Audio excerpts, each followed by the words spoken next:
Welcome back, fight fans. We're back. We've got another huge one today. My God. Last week we had a Vegas one. We had the pay-per-view to talk about. We had BFL to talk about. We had the Ultimate Fighter to talk about. And guess what? We've got basically the same setup today. We've got 274 to talk about first. Then you've got Unified MMA 44, which was in Edmonton, another Canadian MMA event. Excuse me, a Canadian MMA event. Then you've got the Ultimate Fighter episode 2.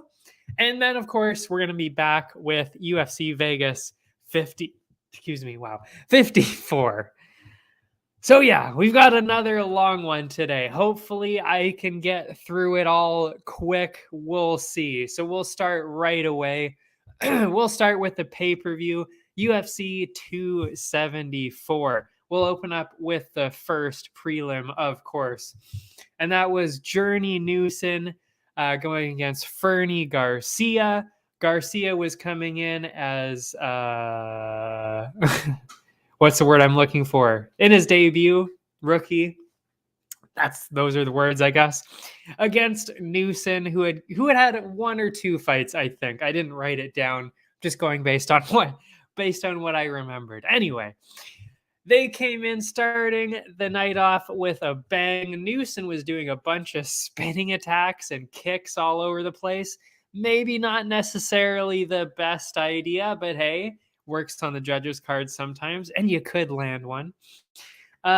Garcia wasn't throwing as many flashy attacks, but he did land a pretty crisp combo. Newson then started to throw in the wrestling that we kind of thought that he would lead with, not with all these flashy things. We thought he would go with the wrestling. Garcia managed it pretty well, though, got up pretty quick. It was a pretty good first round. Garcia landed the better combos. Newson, of course, notched that takedown. Newson came in just as heavy in the second round, throwing some more big combos, some heavier shots, less spinning stuff. With all that offense from Newson, it was pretty obvious that he was he was at least the one round up in the second. Well, I mean, he had won the second round. I don't know where I was going with that. And he might have even been ahead 2-0 up 2-0 on those cards. And after really going for the striking the first two rounds, it was the third round where Newson went for the takedown and then really just turned it into that kind of fight, which really is what most people thought he would have done in the first place. But yeah, he ended up doing it. Garcia got up pretty quick after an easy takedown, but when there's not a whole lot else happening on the cards, that's really what the judges tend to notice. But to really put a cap on the fight, Newson landed a huge bomb, finally landing one of those spinning kicks, stumbled Garcia twice. And in the end, it was a pretty clear decision there for Journey Newson. The judges agreed. They scored it 30-27, 30-27, and 29-28. And he looked great. He really did. After that, we had the kind of Canadian, the honorary Canadian, Loopy Godinez, who trains in Vancouver, but she's from Mexico. I've talked about her, I don't know how many times now. I think this is probably the fourth or fifth episode that I've talked about Loopy Godinez, because, of course, last year she had 2 fights in 10 days, or no, was it 10 days? No, that was Hamzat. She had 2 fights. Well, I think it was 2 weeks in a row. Honestly, I can't remember. But anyway, yeah, she had a lot of fights last year, did really well in those. And she came back in this one against Ariane Carnelossi. Carnelossi opened up the fight, walking straight into Loopy with some combos. Sadly, that is not what you want to do against Loopy Godinez. That played into exactly what she wanted. She took Carnelossi down, smothered her with the wrestling for almost the entire first round, and let loose some ground and pound here and there, always trying to move forward for the submission. Just as the second round went open, it was Loopy's wrestling Actually, no, it wasn't Loopy's wrestling that was the problem this time. It was the striking. It was one of the first exchanges. She smoked Ariane with a big one, gave her the spaghetti legs, and from there she used that, of course, to drag Carnelossi to the ground again, getting that wrestling going, that famous wrestling going. For over a minute, Godinez was on top with the deep submission attempt. Carnelossi still managed to get out of it, but I mean, pretty obvious at this point, Loopy was up 2-0 on the cards. Might have even actually gotten a 10-8 round in there somewhere. Less than 10 seconds into that final round, Godinez had already slammed Ariane straight down to the canvas. And, that was pretty much it again.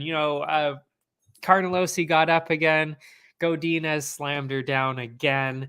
And for the third round in a row, Godinez pretty clearly won the whole round. Just a really, honestly, very impressive performance by Loopy Godinez once again. And she keeps getting better. Because a few fights ago, whatever month that was, October or November, I can't remember which one, she was looking good, but it was like, okay, I think she's going to hit a wall as she starts to get closer to the top 15, because I wasn't sure.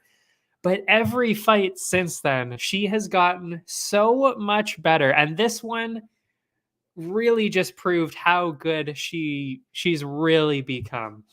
What was I going to say? To the point where I think she could easily compete in the top 10 to 15 range in the strawweight division now. I really do. I really think she can do it.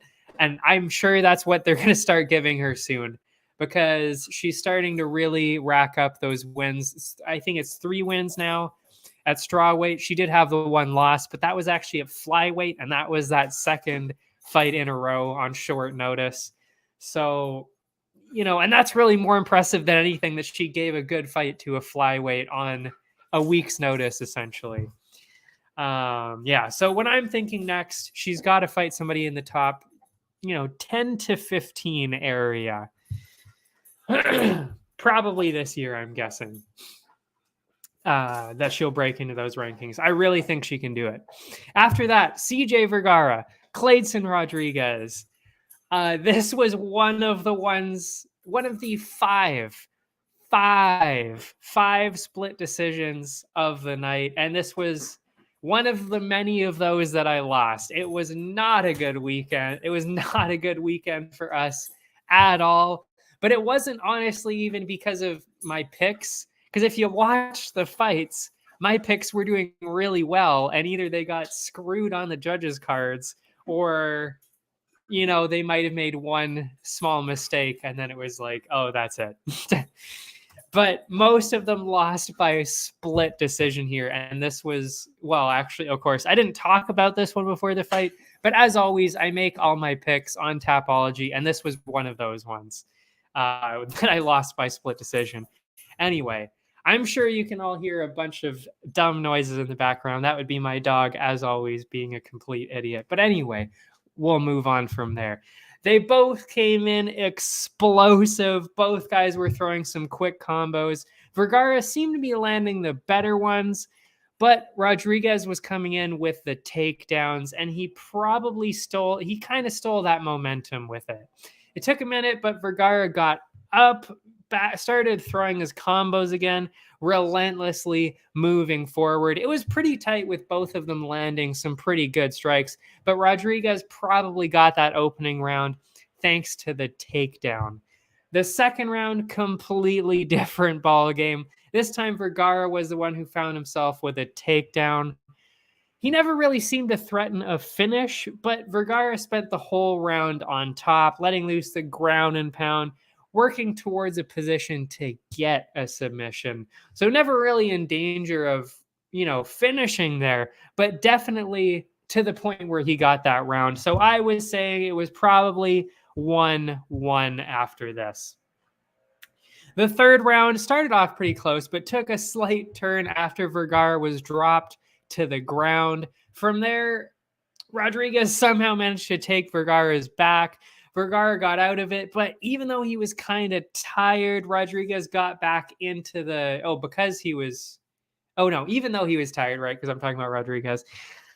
Rodriguez got back into that dominant position and managed to take him down a couple more times throughout the final minutes. And because of that, the first round, I think, clearly seemed like Rodriguez. The second round, obviously Vergara. So I saw it 1-1. And then the third round, because of all those takedowns and the control time, it seemed pretty obvious that Rodriguez was going to win the split decision, or not the split decision, the 29-28 decision here, but not to the judges. The judges did not agree.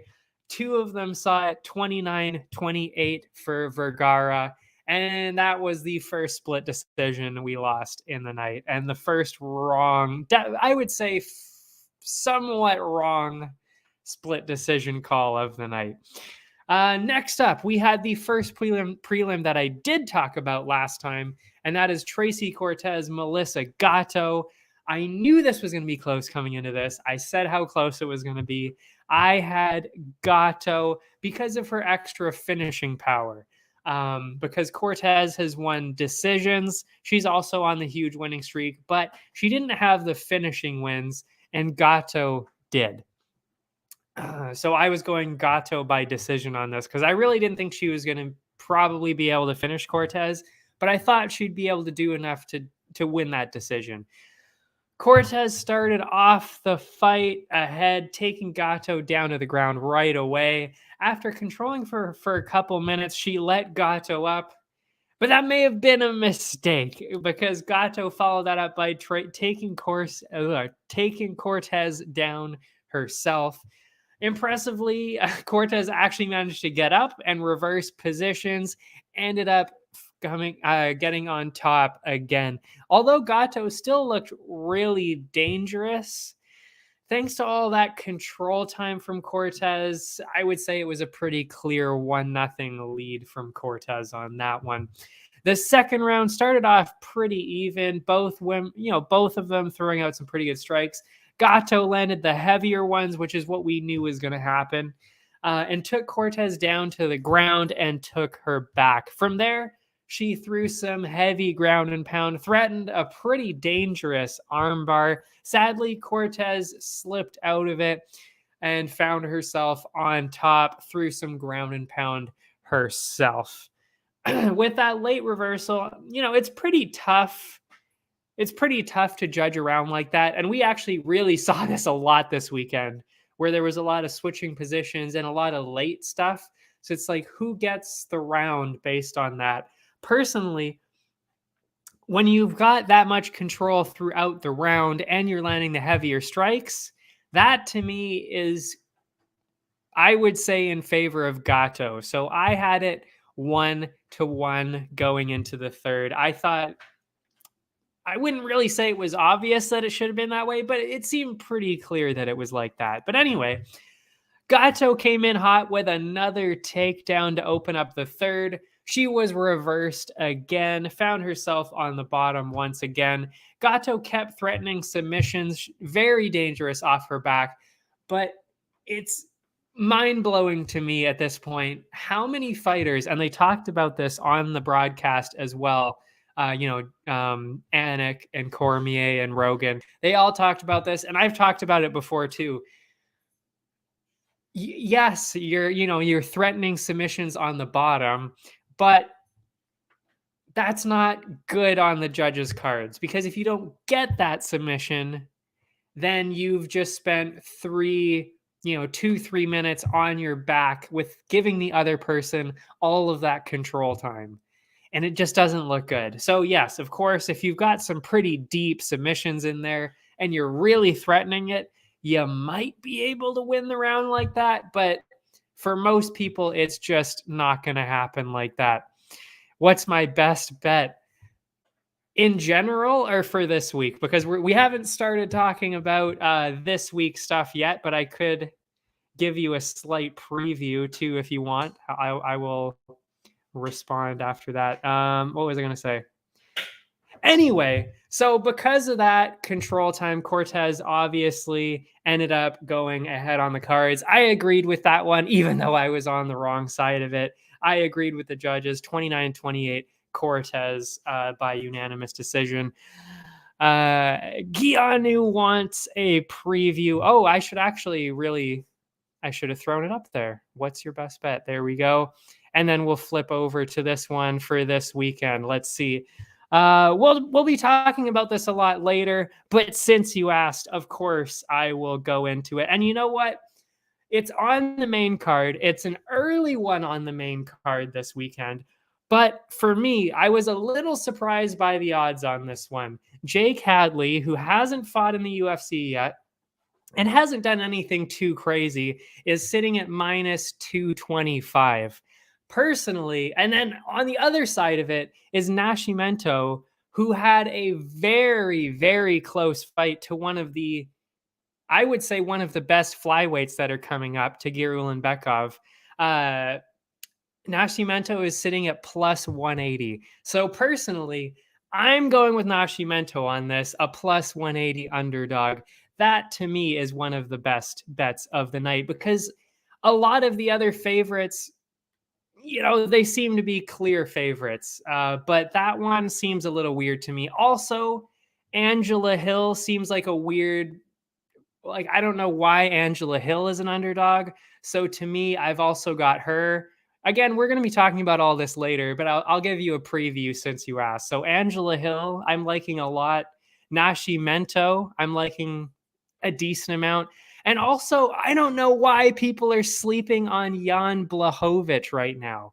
The guy was just the champ. Knocked out Corey Anderson in the first round, finished Dominic Reyes in the second, and Rakic is for some reason the favorite going into this. I get that Rakic is powerful and he's also slightly younger, but to me, it seems a bit strange that Rakic is a minus 200 favorite. So I've actually got 3 underdogs this time, and that would be Blachowicz, Nascimento, and Angela Hill. And I would say all 3 of them have a very good chance of winning this. Those are my interesting bets of the week. But again, we'll talk about that later. We'll move back to UFC 274 now, where we'll continue talking about that. But thanks for the question, and I'm glad to give a little preview of what we're going to be talking about later. So what's next for Tracy Cortez? That's where we left off. It wasn't really a perfect performance by any means, but she did shut down Gato's offense and used her fight IQ to win the decision with her control time. And that's pretty impressive because Gato was also, I can't remember if she was undefeated or with 1 loss, but she was in that same range as Cortez. So to me, undefeated in the UFC, it seems likely that we'll see Cortez fight somebody in the top 15 next time. And it was also just revealed that yesterday, or maybe even the day, actually, no, it was actually on Monday. I checked the rankings again, and Cortez had already grabbed the number 15 spot on the rankings. Amazing for her. And she deserves it too, I would say. Manuel Torres is mine. And you know what? I 100% agree with you. Torres is another one. I will throw your comment up there. I totally agree. Again, we're going to be talking about it later, of course, and we'll go into the reasons why I've picked all these people. But Torres was also one of mine. He is the favorite, though. That's why I didn't necessarily mention that, because he's sitting at minus 132 right now. But yes, I agree. Torres is definitely, I would say, I don't know. He really should be favored more, actually. That's a good point. And I will put that in my Blues best bet section, which is in the article form of this, because he definitely should be, I would say, slightly more favored in this, more than minus 132, I would say. So yeah, after Cortez and Gatto, we saw Andre Fialho again, just from a few weeks ago, we saw him, and he beat Cameron Van Camp by TKO in the very first round. They both took it easy to start. And then surprisingly, actually, Van Camp, the underdog, was the one who had the first big moment, stumbled Fialho with a bomb, maybe got a little bit too excited with his momentary win there, getting the stumble, but huge mistake. Rushed in on Fialho, got clipped by a massive hook. And with that much power, that's it. That's it right there. And Fialho grabbed the quick first round win by TKO there. And what do we have about Michael Johnson, you ask? Michael Johnson. I can't remember how. Oh, yeah. You know, I got to be honest, I was a little bit iffy on this one, and it's why, because I believe that's in the prelims. So I only talk about certain prelims, and this wasn't actually one of the ones I was going to talk about. But again, yeah, Fialho is a beast. I agree. I wasn't going to talk about Michael Johnson because it wasn't one that I can confidently say that I know enough about, like that I can confidently say who's going to win. Personally, I do think that Johnson has the slight edge, but Patrick, he's still got something there, so he still has a fairly decent chance. So that wasn't one of the ones I was going to talk about, but I'm still giving Johnson the edge for sure, as I picked him on Tapology. Fight number 6 that we saw, Blagoy Ivanov, Marcos Rogerio de Lima. Might I say, I mean, I don't want to say robbery on this one, but I got to say, I did not really agree with this one at all. And this was one of the decisions that I very much came out on the wrong side of, that I definitely did not agree with. And neither did the people that were watching it with me, by the way. It wasn't just me. But anyway, these guys came in hot, throwing all caution into the wind. We have a robbery here too. I agree too. I agree. Biggest. Yes. Both of them landed some decent strikes, but it was De Lima who landed the much heavier shots. Although Ivanov was getting hit pretty good, he did push through, ended up getting some clinch control along the fence. Ivanov started off the second round with some more control time, but he kept getting hit with those heavy strikes from De Lima. As the round went on, De Lima started to slowly tire out, left Ivanov with the opportunity to land better combos, shoot for takedowns and such like that. But just like the other rounds, Ivanov came in heavy, landed some big combos. I don't know where I was going with that. Sometimes when I read these notes, I get excited. Anyway, the rest of the round was really just a lot of clinch work along the fence for both men. With a very late takedown, though, De Lima, I thought, probably scraped ahead on the cards. Apparently not, because the judges ended up scoring at 29-28 for Ivanov. I don't know. It wasn't anything crazy, but I will say, much like, I don't know if it's Gianu or Gianu, but I very much agree. Lima definitely won that personally. That's my opinion. And like I said, the split decision earlier went the wrong way, I thought. And then there's a couple other, there's 5 split decisions on this card. I mean, and I ended up on the wrong side of 4 of them, by the way. So yeah, not a good weekend for decisions for me. That is for sure. Anyway, after that was another prelim that I had talked about. That was Brandon Royval and Matt Schnell. Going into this, I had Royval by decision because he just seemed to be more skilled based on what I've seen. And yeah, he just seemed a lot more skilled. That's all. Excuse me. And of course, he had the better history leading up to it, of course, with Moreno and all of those kinds of people. Oh, Pantoja as well. Whereas Schnell didn't really have that. Schnell wasted absolutely no time, though. Walked straight into Royval with some wild combos. Schnell used that to get the first big moment of the fight. Dropped Royval to the canvas. From there, both of them were scrambling all over the place. That's why I love to watch flyweights. The scrambling all over the place. They're so fast. They're all over the place. Amazing to see. But it was Royval who grabbed the dominant position, snuck his arm around Schnell's neck, and made him tap with both hands, which I have never seen before. Crazy. So it must have been quite the submission if he was tapping with both hands on there. And that was in the very first round. What's next, though? It was looking a little bit sketchy, of course, for Royval for a second, but ultimately he proved how dangerous he really is and why he's been near the top of the division for this long. In the press conference, Dana was asked about the quadrilogy between Figueiredo and Moreno, and it seems like that won't be happening soon, which I have mixed feelings about, because honestly, I thought other people probably deserved the title shot first. But, at the same time, who doesn't want to see that fight? I mean, it's so good, and it's constant. It's always going to be a good fight, I'm sure. But yeah, seems like that won't be happening anytime soon. So that frees up Moreno for this rematch with Brandon Royval. That's what I think should happen next for Royval and Moreno. In their first encounter, again, this is actually another reason why it should happen. In a bizarre sequence of events, Royval's collarbone and shoulder were either snapped or dislocated at some point, to the point that he couldn't use that arm. I remember watching that fight and I was like, I don't think anybody really knew what had happened, just that he very clearly could not use his arm anymore. So yeah, it seemed a bit weird, but of course, Moreno was probably still going to win that fight anyway. But it was good. It was looking to be close, and it was looking to be interesting. So it would be nice to see that rematch again for both of them. Yeah.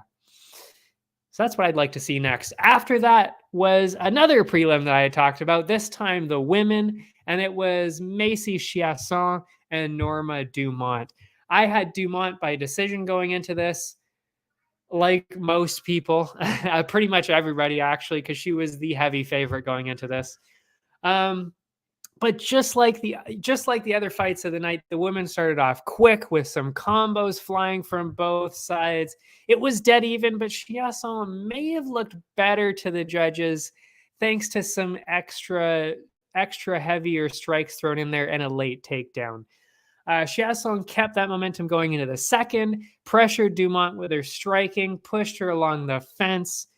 Dumont then came in with a vengeance in the third round, running straight into Chiasson, landing some huge combos. Sadly, that was short-lived as Macy recovered and pushed Dumont along the fence. It wasn't the most exciting win, but thanks to all that control time, it seemed pretty clear that Chiasson had taken the edge on the cards. Two of the judges agreed, scoring it 29-28, 30-27, and then for Chiasson, and then one of them saw it 29-28 for Dumont. And really, this is just the epitome of what happened on Saturday, with all these bizarre split decisions and judges cards. I don't know what was going on in Phoenix, but it was really weird to see. Because even though, again, it's a split decision and it didn't favor me, which sucks because that's ridiculous to lose in a split decision, 5 split decisions in one night. But I will say I actually agreed that Chiasson should win that at least 29-28, maybe even 30-27. So for a judge to somehow see that as 29-28 for Dumont, I'm not really sure. I'm not really sure where that came from. The next one, the last prelim that we had, Francisco Trinaldo, Danny Roberts, another fantastic fight. The ageless wonder, Francisco Trinaldo, I should say. Roberts' plan was pretty clear from the beginning. Move around literally as much as possible. He was doing a great job, but whenever Trinaldo got close, it was looking pretty bad.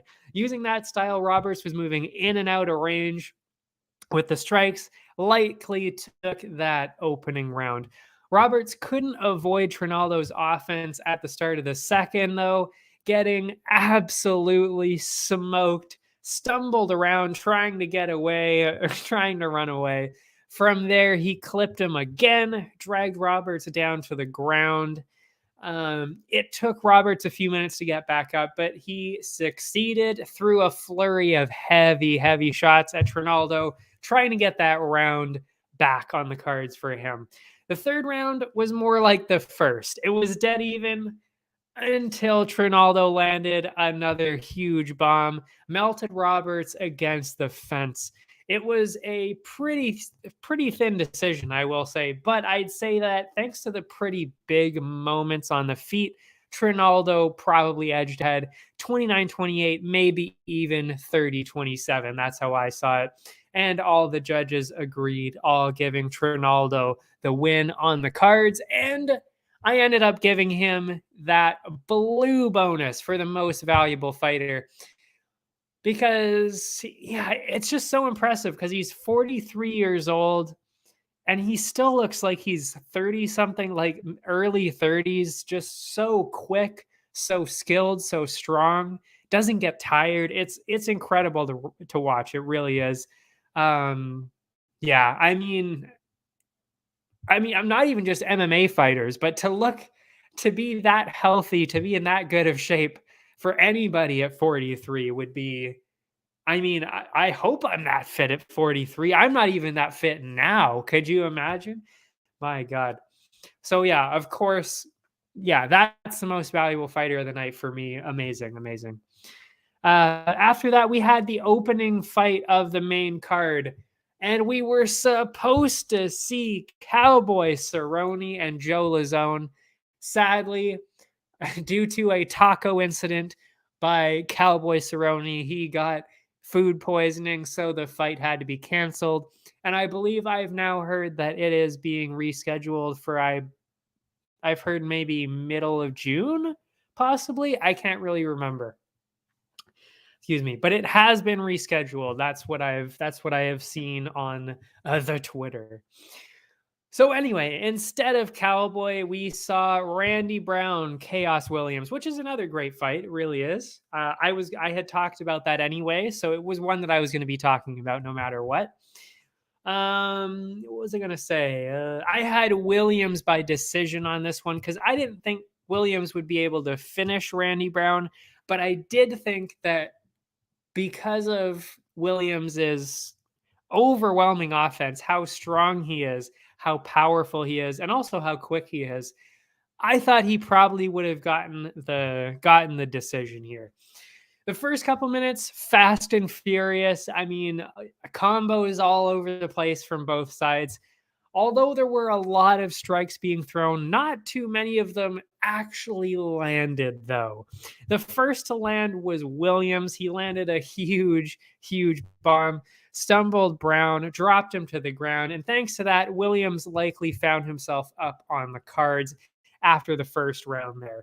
Brown started to finally get some slick combos going in the second round, but the difference in power was still very clearly in favor of Chaos there. But using his movement and his length as weapons, Brown may have avoided enough of Chaos's strikes and landed enough of his own to probably take the second round. That's kind of what I saw. So I was thinking it was probably 1-1 going into the third round there. Brown kept all those slick moves going into the third round, but ended up getting dropped again. Chaos ended up getting on top. But then Brown got up, landed some big strikes of his own, and then with some late clinch control and big strikes along the fence. Personally, it seemed to me as though Chaos probably had just barely taken the decision. And this is where we saw another split decision that went, to me, the wrong way, but also just away, of course, from our pick, which was Williams. But again, it just seemed like it kind of just barely went the wrong way.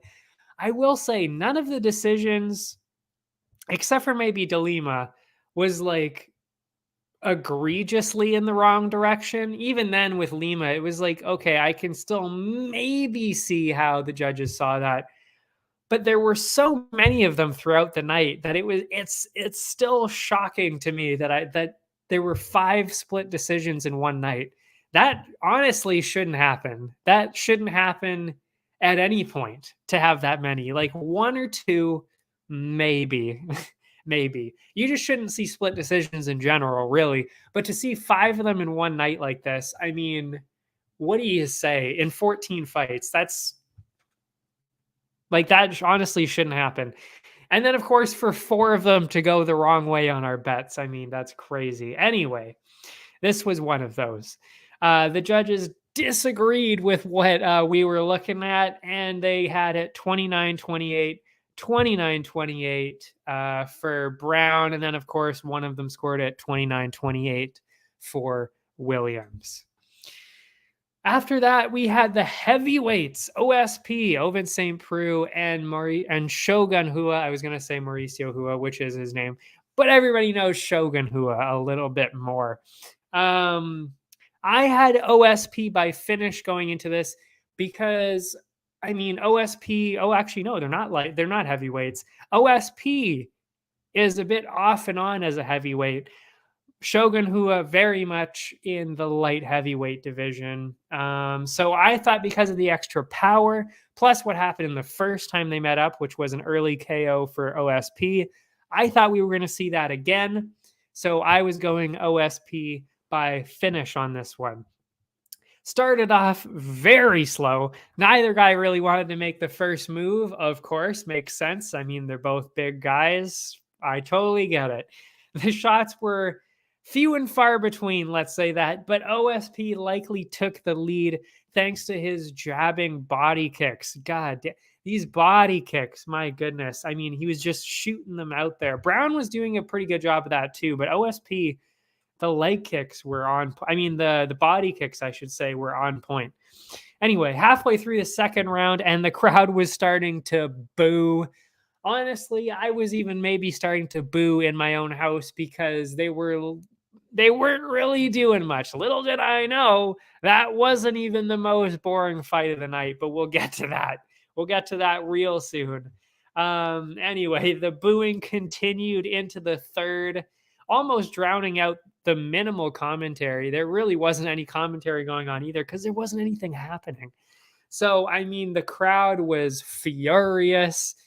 I wasn't impressed either. I mean, it wasn't looking good, that's for sure. And I mean, when that happens, what do you do? Which way do you go on the cards? I honestly don't know.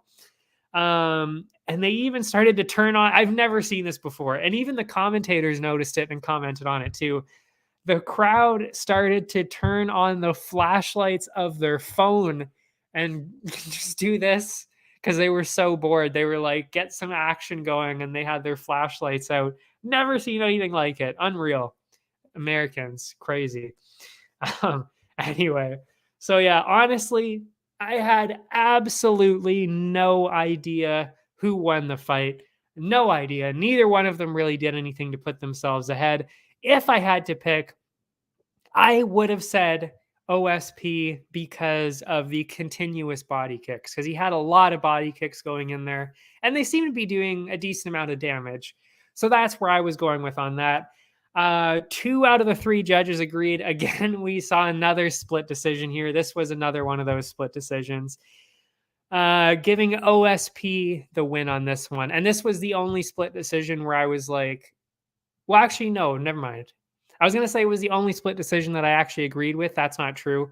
Dumont and Chiasson, that was a split. And I definitely agree that Chiasson did more on that one. So I agreed with the judges on that one. But this one, I also agreed with, I should say, yes. This one I also agreed with OSP, thanks to those body kicks. But this is really, that was just a preview of what happened in the co-main. And we're going to talk about Chandler next. So we'll get into that co-main after. But essentially, who knew that was going to be a preview of what we were going to see in the women's title fight? Anyway, so after that, we saw Michael Chandler and Tony Ferguson. I was going with Chandler by decision on this because, I mean, Ferguson is well known as one of the toughest people in lightweight history.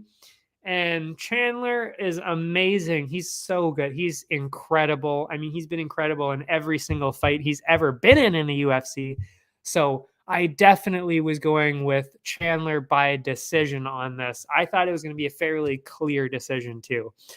After that horrible display by OSP and Shogun, These two guys lit up the entire arena. I mean, it was insane. It was dead even for the first couple minutes.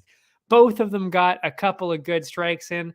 Ultimately, it was a huge, huge takedown from Chandler that stole the opening round. And honestly, one of the craziest takedowns I have ever seen. I've never seen anybody do a takedown like that. Chandler literally went full on, basically football tackled Ferguson, like, whoa, jumped straight into him across the octagon, landed the takedown, and Ferguson was like, whoa, flying in the air. My God, one of the craziest takedowns I've ever seen. Just incredible. He is so good. So good. So yeah, he took him down. He took Tony down there, held him there for half the round, let loose some ground and pound. So I mean, clear first round win for Chandler there. But again, Ferguson did look good. It's just Chandler was looking unbelievable. That's really the difference here. And the second round opened up and all hell broke loose. The internet exploded. The arena collectively lost its mind as Chandler landed an absolute nuke of a front kick to knock Ferguson out cold for the first time, definitely for the first time in his UFC career. We've never seen Ferguson get knocked out like that. I mean, he was fully asleep for almost a minute. I mean, right away, the analysts were like, that's got to be the best front kick that's ever been landed. Like, that's easily the best front kick of all time. And you know what? I have to agree because, people keep talking about, of course, the Anderson Silva one. And yes, that was amazing. But what I think, I can't remember who said it, but somebody said it best. They said that Silva did it with a lot of technique. It was straight up, straight down. That's the technique. It's flawlessly executed technique. But this one was just pure, like, uncontrollable power that went straight up. I mean, you see the replay. He threw literally everything into that kick. Everything. Not like Silva, not just a quick one like that. No, he threw literally everything he could into this kick. Basically looked like he was trying to kick like an 80-yard field goal. Seriously, that's what it looked like. He put literally everything into it, and it landed perfectly. It wasn't checked, wasn't blocked at all. Square on the chin. I mean, unreal. Seriously, unbelievable. That is quite easily, I mean, I'm telling you right now, that is going to win the KO of the month. I've already basically made up the graphic for it. And honestly, I wouldn't be surprised if that took home my KO of the year for the men, because I will split it into men and women. Women, I don't think anybody can beat Molly McCann. I don't think any of them can beat that. And I don't think any of the men can beat what Chandler just did. And honestly, if I had to choose between the two, I don't even know which way I would go, because they're both equally insane, equally unbelievable, like unreal. The replays on those. So I don't know. Yeah, I'm glad I don't have to pick. But yeah, so just crazy. Anyway, so what's next for Chandler? I would say Chandler himself said it best, as he always does. He is so incredible, like on the mic and in the cage. Just everything he does is so impressive. It really is. A 5-round rematch with Oliveira or Gaethje would absolutely light up an arena and would make the most sense in terms of the title. It really, really does. I think that just makes a lot of sense. If not, he mentioned Conor as the fight everybody wants to see. And I mean, I said that months ago. I literally said that. I think I said that in July and August. Like, I was saying this in some of the opening episodes of this show in around August. I've been saying that all the way back then, that is the fight to make. And I still agree with it. And you know what? Pretty ballsy, I gotta say, for Chandler to not only call him out, but call him out at 170 at welterweight, not even in lightweight anymore. But I do understand why, because Chandler was saying it's hard. It's starting to get hard for him to cut down to 155 because he's so big, and that makes so much sense. And I've been saying the same thing about McGregor for a while now too, that he's so big, it almost doesn't seem worth it to go down to lightweight. Personally, I actually think he would have a much better chance at welterweight right now, except for Chimaev. That would be a huge. That's another story. But he'd be fucked with Chimaev. But anyway, I think everybody would love to see that Chandler McGregor at 170. Amazing. But yeah, and it makes sense for McGregor too, because he can't. We're gonna talk about this after I finish talking about the title fight. But it seems like McGregor's honestly probably going to get a title shot against Oliveira. That just seems like what's probably going to happen for no apparent reason whatsoever. Even though, again, everybody knows how much I love McGregor, but it just, as somebody, like, this is what I talk about constantly, and this is what I do, and make my picks and make reasonable, honest picks and predictions. It just doesn't seem to make sense to have McGregor go to the title fight. It just doesn't make sense. I mean, he lost to Poirier twice in a row. He hasn't fought since. He hasn't obviously won since because he hasn't fought since. So it doesn't make any sense for him to get a title shot. But anyway, again, I've said too much. We're going to be talking about that later. As for Ferguson, he may be on a losing streak, but really this is the best he's looked since fighting Gaethje. Really, he really did look good in the first round. He got some great shots in and was doing well, and he really just got caught by that front kick. I mean, he dropped Chandler in the first round. I mean, he was doing really good, but you know what? You can't do anything about that kick. I mean, it was just lined right up the middle, and even if he would have blocked it, seriously, even if he had his, like this, like blocked, it would have seriously just come up and hit him in the face anyway. I mean, like, there's really not a whole lot you could have done about that. Anyway, what do we got here? The UFC is pretty clear that they won't be cutting Ferguson. And I didn't think they would either. I don't know why people thought they were going to cut him. It just doesn't make any sense because Ferguson hasn't lost to anybody bad. And he's still clearly deserving to be in the top 10. And if not the top 10, definitely the top 15. So it just doesn't make sense that people were thinking they were going to cut him. And he's a legend. I mean, seriously, he was one of the people that built the division. So it's insane to say that the UFC is going to cut him. No, they're not going to cut him anytime soon. They might not ask him back if he loses 2 or 3 more of them. But unless that happens, we're going to be seeing Ferguson for a little while for sure. Anyway, nobody's mentioned this matchup yet, but honestly, I think Hooker is actually the perfect person for this. And I don't know why nobody said this. Nobody said this yet. Again, this is my pick. I don't know, again, why nobody said this. I think it makes a lot of sense. They're both going through a rough patch. They're both extremely tough and extremely exciting. So why not set that one up? I think it would be pretty even. I think it would be amazing to watch that fight. So yeah, why not set that up? I don't know. I think it's going to be great. If not, a lot of people were saying bring Gillespie into it. I think that also makes a lot of sense too. He's trying to get up the rankings. I think he's one below Ferguson right now. Why not make that happen too? I mean, that makes sense too. Whoever it is, I hate to say it, but we're probably not going to see him for a little while because that was pretty much one of the worst KOs I've ever seen, for sure. Because, I mean, he was full on unconscious it was close to a minute. I don't know if it was over a minute or under where it was in there, but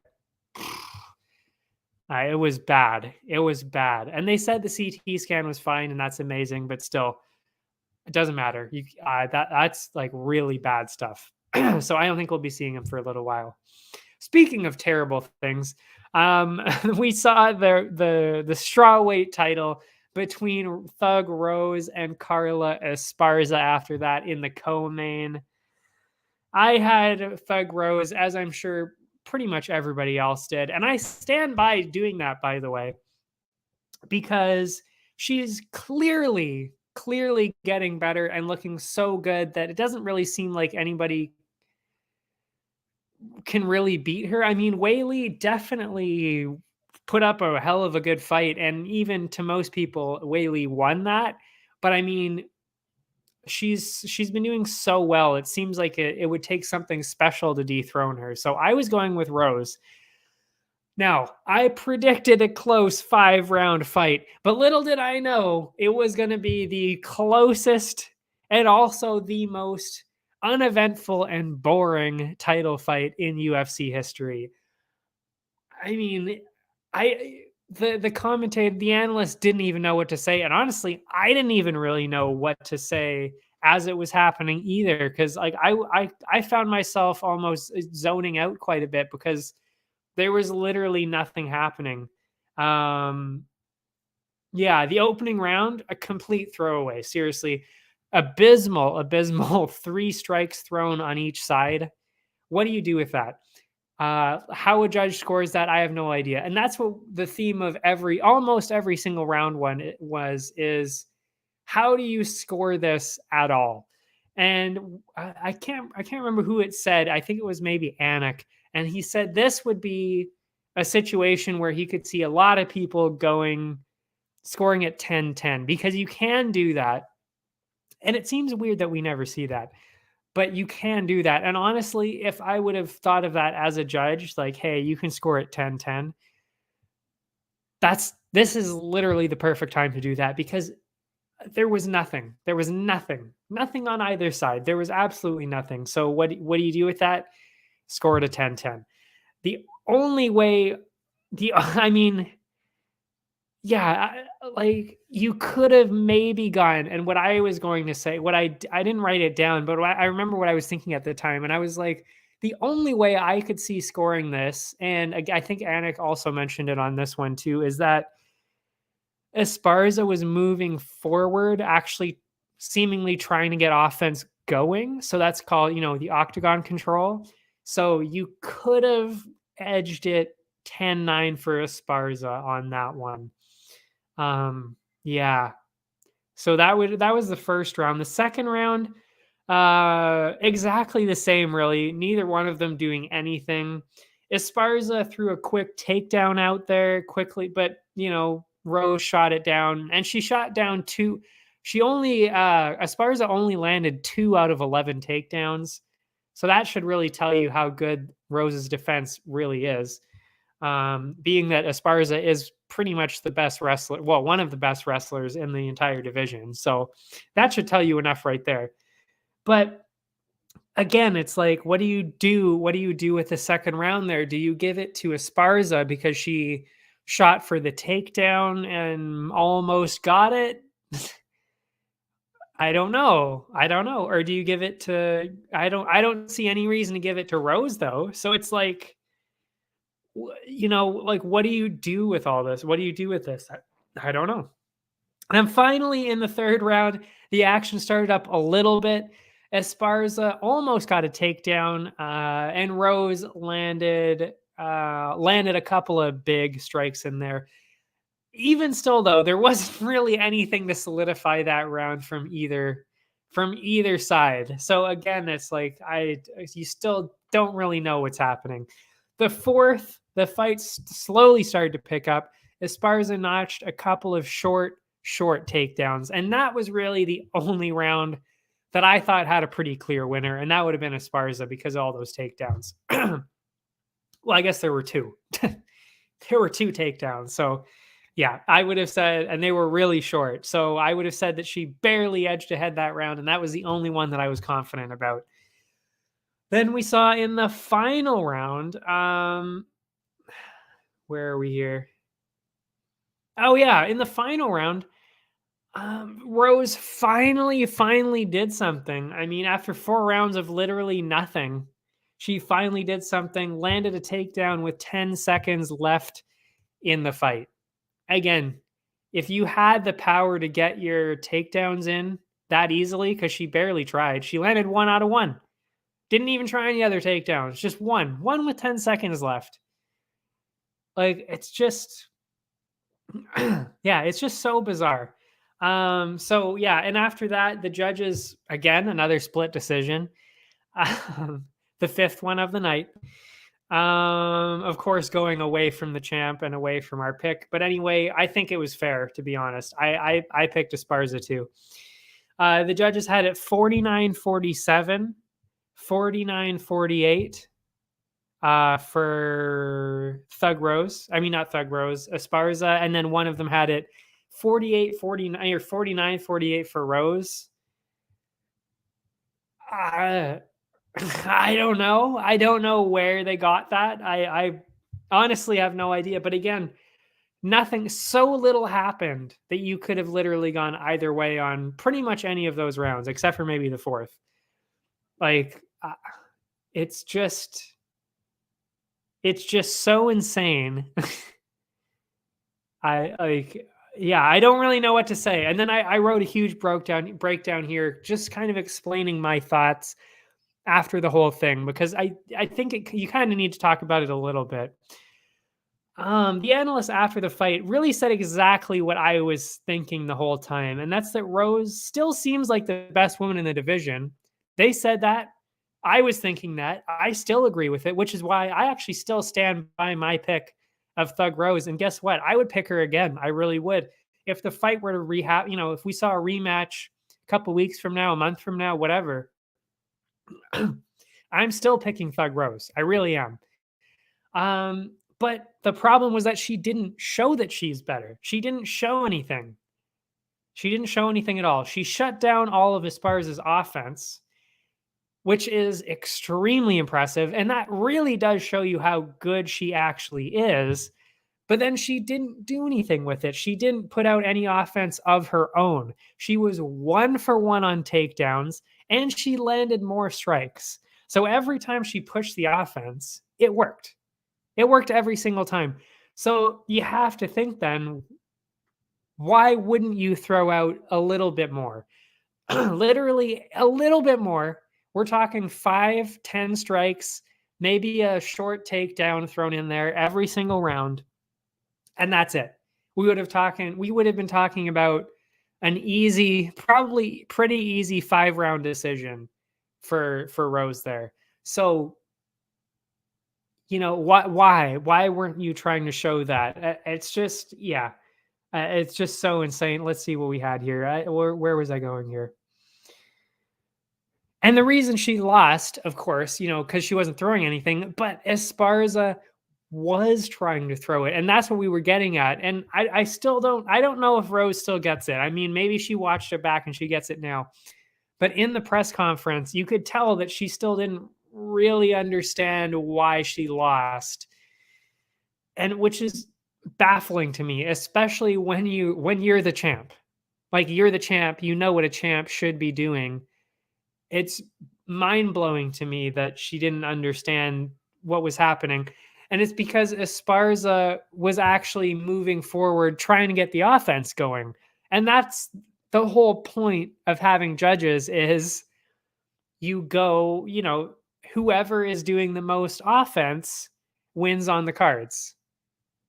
That's all it is. Who does the most damage? Who has the most octagon control? Who has the most control time? Whatever.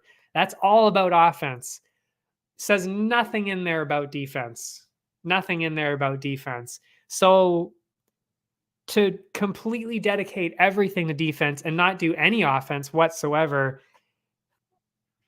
it's, is it smart in a real fight? Probably. But when you're fighting for on the cards, for points, for a belt, doesn't really work like that. That's not a strategy that works, which is what we kept coming back to. Is Esparza had the slightly better strategy, essentially, of moving forward and looking like she's going to throw more. So it seemed clear that because of that, she won the fight. I mean, we said, yeah, she only landed 2 takedowns, but she attempted 11. That tells you that at the very least, she was more moving forward for most of the time, trying to shoot for takedowns. you know? So it's just clear that she won that. I mean, what else can you say? That's the only thing that was happening. So really how I qualified it was that this isn't really a case of Esparza beating Rose. To me, this is really a case of Rose letting Esparza win.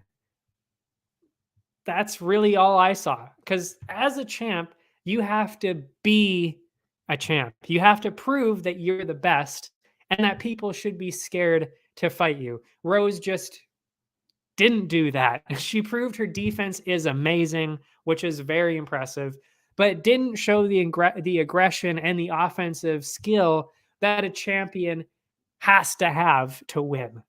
Sadly, because of that, I don't think that we'll see a rematch. Nobody's looking for it. Nobody cares after seeing something like that.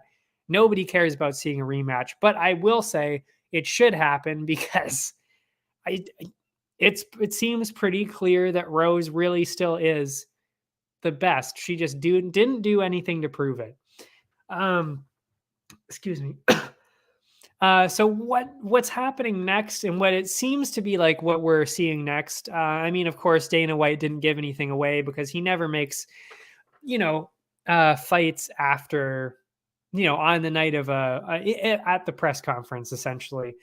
But it seems like what's going to happen is we're going to see Whaley and Joanna. They're fighting in a couple months, I believe. So we're going to see the winner of that incredible fight for the belt against Esparza. That seems like what we're going to see. And then, which means that Rose is in a really weird situation now, because I even mentioned she's had so many rematches as it is that a lot of them don't make any sense, because she's beaten Wei Li twice. She's beaten Joanna twice. So neither one of those really makes a whole lot of sense to do that. It doesn't really make sense for her to fight the loser of that. I mean, obviously not the winner, but it doesn't really make sense to fight the loser of that because she's already beaten both of them twice. The only matchup at the top really that makes any sense is to probably go for Andrade, because Andrade and Rose are 1-1. And Andrade is still, shooting for that title. So to me, what makes the most sense is, of course, Esparza makes her defense against either Whaley or Joanna. And to be honest, I don't know who I'm going to pick for that. It's so close. But anyway, I think that's going to be the title fight. And then we'll see Andrade and Rose go up against each other. And you know what? Both of them aren't hurt at all. I mean, Rose wasn't hurt in this fight. Andrade definitely wasn't hurt in her last one. So we'll actually probably see that. I would hope, I hope we're going to see it. It makes so much sense. I think we're going to see that probably three months from now or so, I hope. And that would make a lot of sense. I think that would make perfect sense for both of them. It would be for Rose, of course, to prove that she's still the best. And of course, Andrade to prove that she's gotten better and that she deserves to be next for the title shot. Because then, of course, whoever wins that fight would go on to fight for the belt against whoever wins between Esparza and Whaley and Joanna. I think that's the clear way forward for the division. Okay, that was a lot.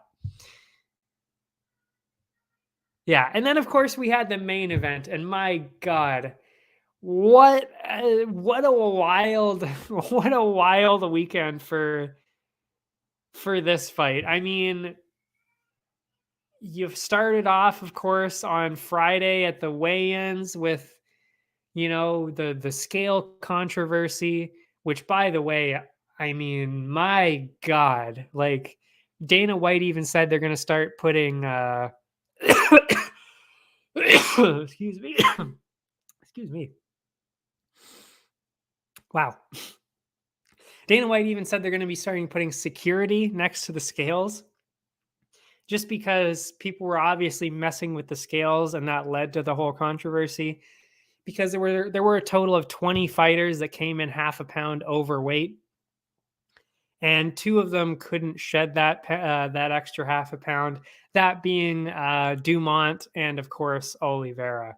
And I mean, that's such a bullshit way to lose everything. I mean, it's so crazy when you think you've made weight, you come in and then you find out, oh, you didn't actually make weight, even though the other scales said that he made weight.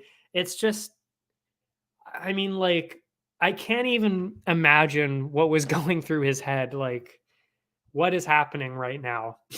Like, the other scales said I was on weight. This one says I'm not. What's going on? And then, of course, because of that, he loses his belt. He loses, somebody was saying he's losing his pay per view points, although Dana White seems to deny that. 30% of the purse, and he can't win the belt in this fight. So it's like, and I'm sure there were probably some other things too. And it's like all of that because of a scale that was like misaligned or whatever, like not calculated, not what do they call it? What's the word I'm looking for here?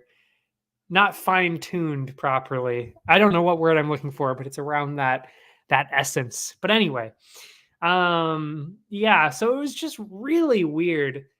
And I'll admit, I was thinking, like, do I switch my pick? Do I switch from Oliveira to Gaethje because of this whole incident? But I kept thinking back to the reasons why I went with Oliveira by finish in the first place. And that's because he's so clearly the best. Excuse me.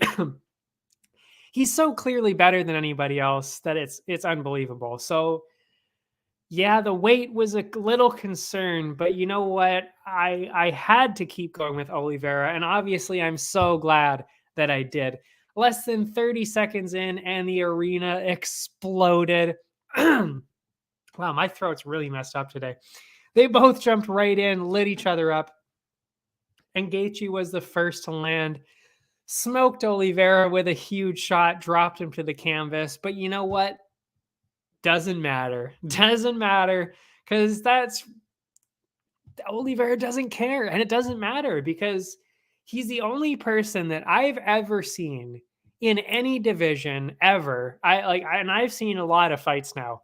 Like, we're talking about way over 1,000 fights now, and I have never once, ever, never even once seen somebody not want to engage on the ground multiple times after knocking down your opponent. But Gaethje did that, what, 2-3 times, at least 2 times, maybe even 3 times, where he knocked Oliveira down to the canvas, and Oliveira was obviously just landing there, waiting for him to jump on, just laying there, waiting for him to jump on, and Gaethje wouldn't do it. He would not do it. And again, I don't blame him because that is the most genius thing that Gaethje could have done, because that's exactly what Oliveira did. Well, what he does to everybody now, but also especially what he did to Poirier in the last one, where, yeah, he got hit and he got dropped, and then Poirier went down to try and go for the finish, but because Oliveira is so unbelievably good on the ground, he flips it right away. Always ends up in the dominant position and usually gets the submission right away. So genius, super smart plan by Gaethje to not engage and to just stay up on the feet. Like, really smart. And I'm so glad that he did that, because it just shows that, he's not just running right into it. Because, I mean, it's so frustrating to see fighters do things that are completely against their own interests, but they don't realize it. So that was good for him. Let him back up. Gaethje, like I said, threw some more haymakers, dropped him again. And just as it looked as though really Gaethje was going to maybe walk away with it with an early finish, Charles, in his classic comeback style, stood back up and started landing some huge shots of his own. He ended up stumbling Gaethje a couple of times, dropped him, and jumped right on top of him because, of course, there's no threat for Oliveira down on the ground. Jumps right on top of him, and from there, that was it. And that's what you're going to see against literally everybody in the division, and anybody actually that fights Charles Oliveira, except for maybe Islam, which is why people want him to fight him because he's probably the only person in the UFC that he can't really do that to. Well, he might not be able to do that to. Of course, we don't know for sure. But yeah, that was it. Started right away, grabbed Justin's arm, switched positions, rolling all over the place, switched to a rear naked choke. And a few seconds later, Gaethje tapped out. And yeah, the belt is officially vacant, waiting for Oliveira and a future challenger. Now, who is going to be that challenger? That is what we will talk about now, of course. I mean, you've got a clear champion in Oliveira. He is the champ, and I will refer to him as such for the most part, unless it's confusing for people, but I think everybody knows. Yeah, to lose the belt, what I would say on really just a technological mishap is complete garbage. And I mean, yeah. And technically, Charles, this did not count as a title defense, which again, ridiculous, but he's moving on from it. But anyway, so yeah, like much of the internet, I have a strange feeling, and I said this before I even went on to Twitter after the fight. But as soon as you know what, I said it before the fight even happened. I said, you know what, the UFC is going to somehow use this as an opportunity for McGregor to get an immediate title shot. I know that's what's going to happen. And then fast forward the day and a half after the fight, Saturday night, because I said this on Friday. Fast forward to Saturday night, that's what everybody's saying, and I still agree. I still think that's probably what you're going to see happen. Again, huge fan of McGregor, but he does not even come close to deserving a title shot right away at all. That doesn't make sense at all. Anyway, I still think that Dariush and Islam is the fight to make between those two. That leaves Chandler and Oliveira likely fighting for, wildly enough, a second vacant title, because that's what their first one was a vacant lightweight title bout because of Khabib retiring. Now it's going to be another vacant title because Oliveira and the scale mishap. So I think that makes a lot of sense. That makes a lot of sense to go for the vacant belt like that. But there's another name that people keep forgetting in all of this, and I don't know why nobody ever talks about him.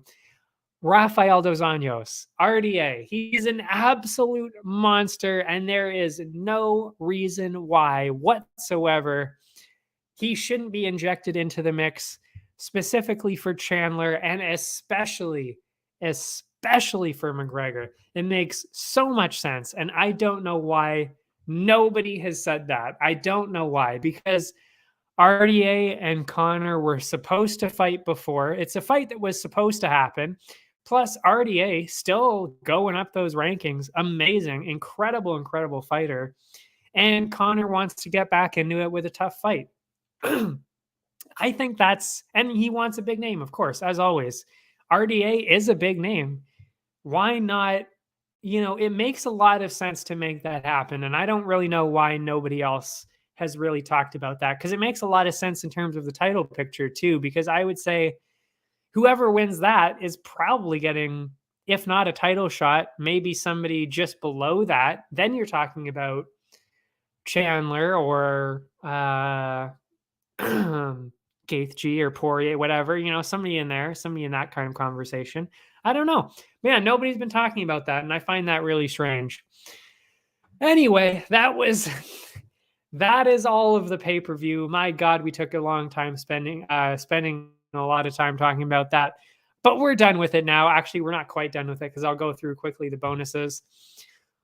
But yeah, what a night. What a bizarre, terrible, fantastic night.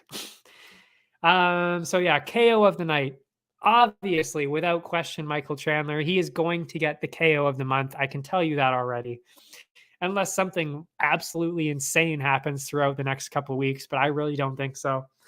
Then, of course, sub of the night, Charles Oliveira, without a doubt. I don't care about weight misses. That wasn't even a weight miss, personally, I don't think. I don't count that as a weight miss. But either way, I still give out bonuses. I don't care. I'm not going to give you a most valuable fighter bonus if you miss weight, which is why I didn't give it to Oliveira. I didn't give Oliveira the most valuable fighter because there's just that slight thing, like maybe he could have still lost the half pound even with that going on. So that's why I didn't give it to him. If he would have made weight, I probably would have given it to him. But anyway, still gave him the sub of the night though, and I gave him also the brawl of the night because to me that was by far the craziest fight to watch. Oliveira, Gaethje, they're both stumbling, getting knocked down all over the place. The finish, just insane round. So I had to give that there. Now, before we actually, no, it's not even a break, but before we talk about The Ultimate Fighter, we're going to talk about Unified MMA 44, Canadian event, Edmonton. Last Friday it was on.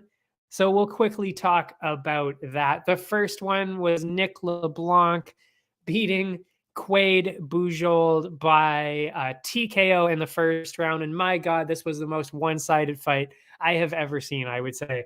Quade, I'm sorry. He had no chance whatsoever. It really literally looked like somebody had just walked off the street and in to fight one of the better contenders that the BFL has. That's what it looked like. Because Quade was fighting in his first ever pro MMA fight, and LeBlanc looked amazing. LeBlanc just came in, steamrolled over him, wasn't even close. And he's at a 2-0 record now, so he looked really good. I ended up giving him the KO bonus, I believe. Yes, I did. After that, it was Chris Chapman who beat Dylan Schellenberg by submission in the first round. Schellenberg came in like a tornado, tried to overwhelm Chapman with the striking. From there, they moved to the fence, eventually hit the ground with Dylan locking. Wow, what is wrong with me? Locking in a significant guillotine attempt. Sadly for him, Chapman got out of it and started to smother him in top position. From one dominant position to another, Chapman then moved to Schellenberg's back, and from there it was all over. Chapman sunk in the submission attempt of his own and ended the fight in the very first round. After that, we had Ali Sharkey making another appearance against Chris Lee Byrne. One thing that was pretty immediately noticeable was Sharkey's size and his technique. He is a very, very impressive looking fighter and pretty much ruined Byrne's leg with the very first kick.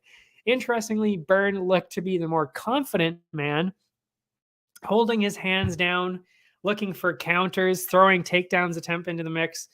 But as the fight hit the ground, though, it was Ali who landed on top, using his strength to keep Byrne pinned to the mat.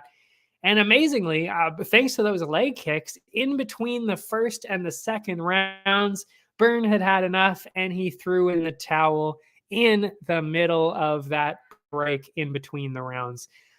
Just another unbelievable performance, seriously, from Sharkey. He was my most valuable fighter of the night. I mean, I saw him fight at the last, I don't know if it was the last Unified event or the one before that, but I saw him fight already once before, and I thought it then. I mean, this guy looks so good. He looks so impressive. I mean, I'd be surprised if he didn't make it onto something at some point, like whether that's the Contender Series, the Ultimate Fighter, or even straight into the UFC at some point, because he looks so good and he is massive. And I mean, again, to get a leg kick TKO like that, there's not a whole lot of people that can pull that off. So, I mean, that's just impressive right there to do that. After that, it was Zach Powell and Matt Krako. That went to a decision. Saw another big early moment at the start with Powell landing a crisp jab, dropping Krako on his back, forcing him to use his wrestling. From there, he recovered, but Powell pushed forward, dragged Krako to the ground. Craco managed to get up, but was dragged back down again a couple more times throughout the round. So clearly, you're seeing Powell has a fairly clear advantage there. The second round started off the same way. Powell dragged the fight to the ground, pinned Craco down for over 3 minutes. And, Craco got back up, threw some stuff out there, but Powell took him down again to close out that second round there. And I mean, at that point, clear 2-0 win for Powell already.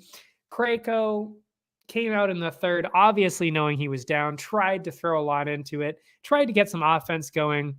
But sadly, Zach kept that wrestling going, kept Craco stuck along the fence. And yeah, I mean, just a clear decision. Powell never really looked like he was going to get a finish at any point, but personally, I saw it 30-27. The judges mostly agreed, scoring at 29-28, still for Powell. The next one was actually the fight of the night on my cards, and it was between two Canadian MMA veterans, Tim Smith, Curtis DeMars, and that one went to a decision, and it was a pretty close decision and very entertaining fight, I gotta say. Both of them looked pretty good. The first big moment of the fight, though, came with DeMars. He took Smith to the ground for a minute. After that, both of them returned to their feet, started to let the combos fly again. It was tough to say who was ahead after the opening round. DeMars did well with his wrestling, but Smith was edging ahead in the striking battle. So it was kind of hard to tell which way this was going to be going.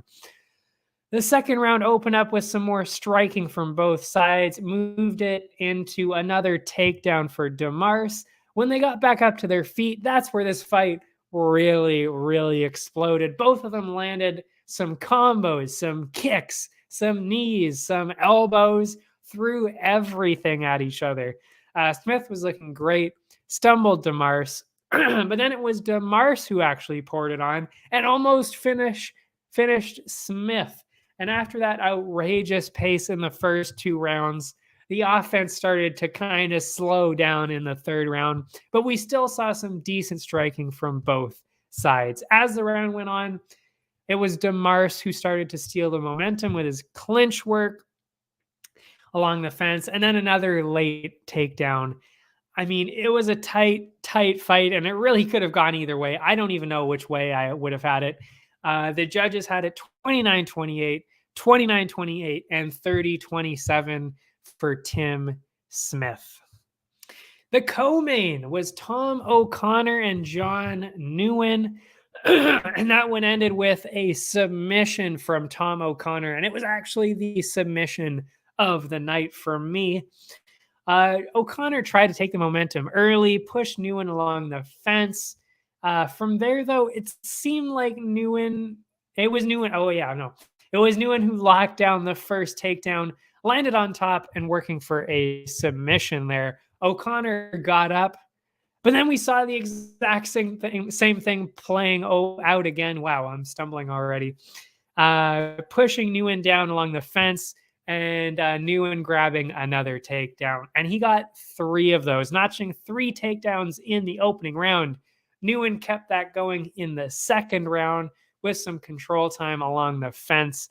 As the round went on, O'Connor finally started to get some of his offense going, started to get some decent combos and kicks going, as well as his clinch work and a couple of takedowns.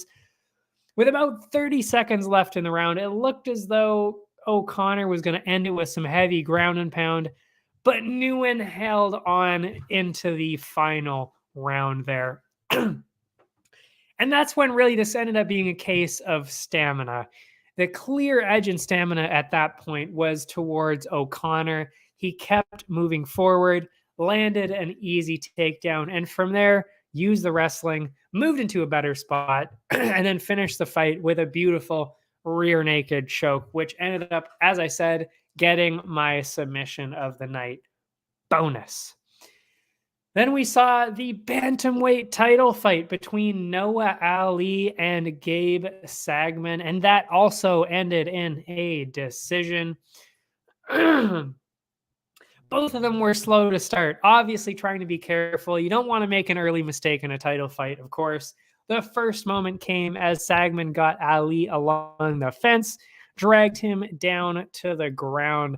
Sagman was on top for the most of the round, but Ali was not making it easy, I will tell you that, sinking in a pretty deep submission attempt from the bottom. They got up after that, but quickly moved back to the ground after another Sagman takedown. Sagman's wrestling dominance continued into the second round, quickly taking Ali down to the ground again. And after being controlled really for the majority of the 2 rounds, Ali finally got some offense going, stumbled Gabe with some explosive combos there.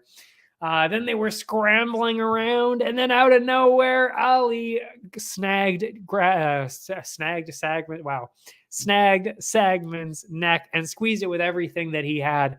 Sagman was squirming and rolling around, and it looked like Ali was going to take it, but he did manage to escape the round. The third round, maybe it was because both of them started to get a little weary of each other's wrestling there. It was mostly a striking display at that point, with both of them landing some heavy combos. Both of them got wobbled at some point. And then they started to get worried about each other striking. So then they started moving to the ground again. Excuse me. Now my throat's bugging me today. Catching a second win, Sagman came in hot in the fourth round, threw out some huge combos, and followed it up with a takedown. Similar to the other rounds, though, both men were scrambling and held the dominant position at some point. After some wild striking on the feet, Sagman shot in for another takedown where Ali responded with yet another deep guillotine attempt from the bottom. At this point, honestly, with so much back and forth action, as you can tell, it was back and forth literally the whole time. I had no idea which way this was going to be, but this was really being scored at that point. I had no idea. They moved away from the wrestling, and in the final round, they moved away from the wrestling and just stuck to the striking for the most part. It was just as even as most of the other exchanges, but led into another takedown, of course, from Sagman, finally to close out the round. Ali clipped Sagman and wobbled him, but still didn't get a finish. And really, I couldn't tell you who I thought won that fight, but the judges ended up scoring it 49-46, 49-46, and 49-45 for some reason for Noah Ali. I definitely would not have given out a 10-8 round, and I'm not even really sure I would have said that he won 4 of the rounds. But you know what? Again, it was so close. Not complaining about that at all. Really could have gone either way. So yeah, as I said, most valuable fighter, Ali Sharkey. Brawl of the night, the 2 veterans, Tim Smith and Curtis DeMars. Sub of the night, Tom O'Connor. And KO of the night, Nick LeBlanc. Now we will quickly, my God, we haven't even taken our break yet. We're going to be quickly talking about The Ultimate Fighter, episode 2 of this season, being season 30. We're going to quickly talk about that. Of course, last time we saw Zach Pauga win a tight decision against Niall Bartling. In this episode, we moved over to the ladies, to the flyweights, where we saw Helen Peralta from Team Pena go against Caitlin Neal from Team Nunes. Interestingly, I mean, very strange fact actually, was that Neal, who was picked up by Team Nunes after Pena did not pick her, is actually from the same gym as Juliana Pena, and she actually works with a lot of her teammates. Not only that, Pena was the one who organized this fight and actually used her number 1 contender, Peralta, to take on Caitlin Neal in this one. So bizarre circumstances here to throw your number 1 contender against somebody that you seem to have a prior relationship with. Really weird circumstances. But anyway, those are the circumstances that we found ourselves in.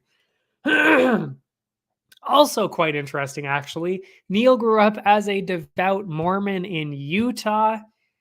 Very strange combination. Obviously, she even considers herself, she said it in the episode, black sheep of the family. Very much so, because I've met a lot of Mormons and I can't say I could picture any of them going into MMA and cage fighting and all of that. Definitely a strange combination. Anyway, moving on though, in a tragic turn of events, I mean, seriously devastating and just awful to hear about.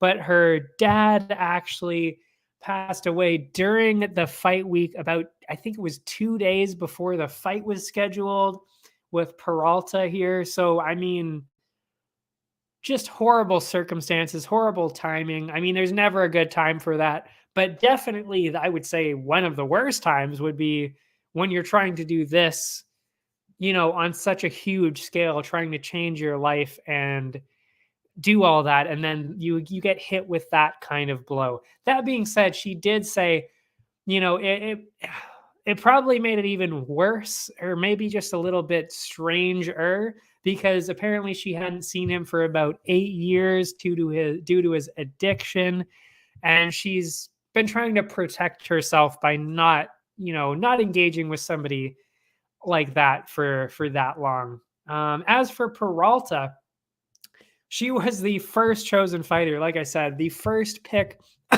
of the show by Juliana Pena because of her impressive background in bare knuckle boxing. The one thing that was immediately noticeable about Peralta, and I like her, I really do actually, was her intensity and the confidence she has in her striking ability. As for the background, she recently decided to move to training full time. And trust me, when I say her training was insane to watch, I mean, wow. What an absolute animal. I mean, she is so fit, so intense with her training. It's crazy to watch. And she said specifically, I'm going to be the next Ultimate Fighter and I'm going for the belt. And you know what? I believed her. Because she looked so good and she was so confident that I really did believe her. But you know what? Let's just get into the fight and see what happened. Both of them were slow to start. They both respected each other's skills. I mean, it was an obvious grappler versus striker matchup here. The striker, of course, being Peralta from bare knuckle boxing. It was Neil who actually made the first move, worked hard in the clinch, pushed Peralta along the fence. In between those clinches, though, it looked like Peralta was letting loose some pretty heavy blows. Near the end of the round, Neil tried to land a takedown, but Peralta managed to shut it down and use the position to, had a spelling mistake there, use the position to land some huge knees, likely clinching that opening round on the cards. That's what I saw. Things were pretty slow again to start the second, but this time it was Peralta with most of the offense. Nunes was yelling for Neil to shoot for a takedown, but she never really went for it. I don't know. It was a little weird. Finally, with 10 seconds left in the second round, she finally got her takedown. A little bit too late, though, obviously. 10 seconds left, but she finally got it. And normally that is where the fight ends on The Ultimate Fighter, with 2 rounds. But because the judges in this case, of course, Dana White and Forrest Griffin, I believe, was also there. I think that's who judges these fights. I mean, that's what it looks like. I honestly can't tell. I don't really know because they're not clear about who's judging these fights, but it seems like it's Dana and Forrest are the only two talking about it. So they thought that wasn't really quite enough to pick a winner. Wasn't really opposed to that. I mean, I thought Peralta was, I would say, ahead at that point. So I would have probably given her the win there, but it might have been, I thought it was probably because of the takedown. When you've got a takedown with 10 seconds left, then you kind of start to think, well, she got the takedown pretty easy. Let's see what she can do in another round. So I think that's kind of what they were going for here. Let's see what what Neil can do in the third round now that she knows she can get a takedown. So that's what they did. They went back in for a third round, a sudden victory round, as they call it. Peralta came in heavy, pushed Neil along the fence. After that, she moved back to her forward pressure and the crisp striking. Caitlin shot down in for some more takedowns, but Peralta did shut all of them down. Interestingly, this was the first time I've ever seen this. I mean, I'm sure it's happened before, but it's the first time I've ever seen a split decision on The Ultimate Fighter. And I don't even know how that would work. I guess Forrest saw it for, I'm assuming since there's only two of them, that Forrest saw it for Peralta, and that Dana, being the president, gets the gets the extra vote and gave it to Neil in this. But that's what happened. She won the split decision. Neil won the split decision. And yeah, that was it. And Dana explained after, because they interviewed, they always interview, of course, him after the fights, saying what he thought about the fights. And he said that Neil showed more in the final round. She was shooting for takedowns while Peralta, stopped using her relentless forward pressure, because she wasn't using her forward pressure as much as she was in the first two rounds, whereas Neil came in harder and showed, hey, I want this, and shot for the takedowns. And when he explained that, it's like, okay, like I kind of get it at that point. But you know what? I gotta say, if this was actually being judged as a 3-round fight, I think you probably would have seen Peralta win 29-28 on the cards. So personally, I kind of think Peralta won it, but I mean, again, it's so close, and you can't just give up in the third round like that, because she didn't bring as much into it that round. I don't know. So I don't know. It was just a weird situation. Again, I mean, well, I guess it's really just a whole bizarre week for the UFC. We had that one, another split decision. My God. Yeah. So, I mean, it's sad. It is so sad to see an incredible fighter go out that early in the competition. But I mean, obviously, there's also a huge part where it's like, I think a lot of people, of course, were happy to see that, hey, Neil got a win after losing her father. So, it was like, okay, that's a nice win. I'm so happy for Neil that she got the win, but at the same time, you gotta be sad for Peralta, considering I think she kind of won the fight, but also that she's so good, she's so promising. To see her go out like that in a split decision seems, it just doesn't seem right. Like, if she would have lost a decisive decision there, or even was submitted, it's like, okay, you're done. That's it. That's the end of your story on The Ultimate Fighter. But to lose it like this, it was a little weird. And Pena even kind of said, she thinks she got robbed and that she won the decision. I wouldn't say it was a robbery, but I kind of agree that she did kind of win. So, it was a little weird. It was a little weird.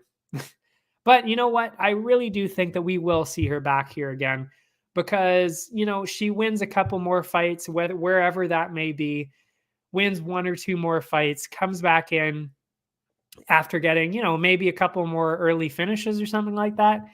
I don't think there's any doubt that that Dana White would give her a second chance and let her fight make her debut in the UFC against somebody. I think that would be great. I really do. And yeah, next week we are going to see the one that I've been waiting for personally the most, because he's the only person that most people know, including myself. And that would be Usman's brother. Usman's brother is fighting next week. That is, of course, at heavyweight, facing Mitchell Sipe, who claims that Usman is ducking him. So we'll see how that whole drama situation works out. I know it's going to be fireworks. I'm assuming we're probably going to see a finish in there. I can't wait to see that one. I'm really excited to see that. But anyway, my God, we're finally ready to take our break at an hour and 40 minutes in, so we can talk about this week's card after the break. So I will see you in a minute after we take a short little break. See you after this. Allow me to introduce High Stick Vodka, a new way to celebrate victory. Gather around the glass with an award-winning, ultra-premium Canadian-made vodka. You probably won't listen when I say High Stick Vodka has a smooth, hard-hitting taste, or that it's developed in the birthplace of hockey. You won't listen when I say High Stick Vodka is a tribute to the game of hockey, or when I tell you it's distilled 4 times using Canada's purest mountain spring water to provide an authentic, remarkable flavor. But maybe you will listen when I say it comes in a f***ing hockey stick. Showcase your passion for hockey with our limited edition hand-blown hockey stick bottle. Whether you're celebrating victory or drinking to defeat, High Stick Vodka is better after every shot. Visit us at highstickvodka.com. It also comes in this regular bottle. Celebrate victory. Drink responsibly.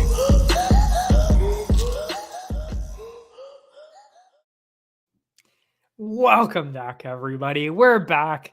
And now we will finally go through the card for UFC Vegas 54. Of course, we're moving back to Vegas after being in Phoenix for the pay-per-view.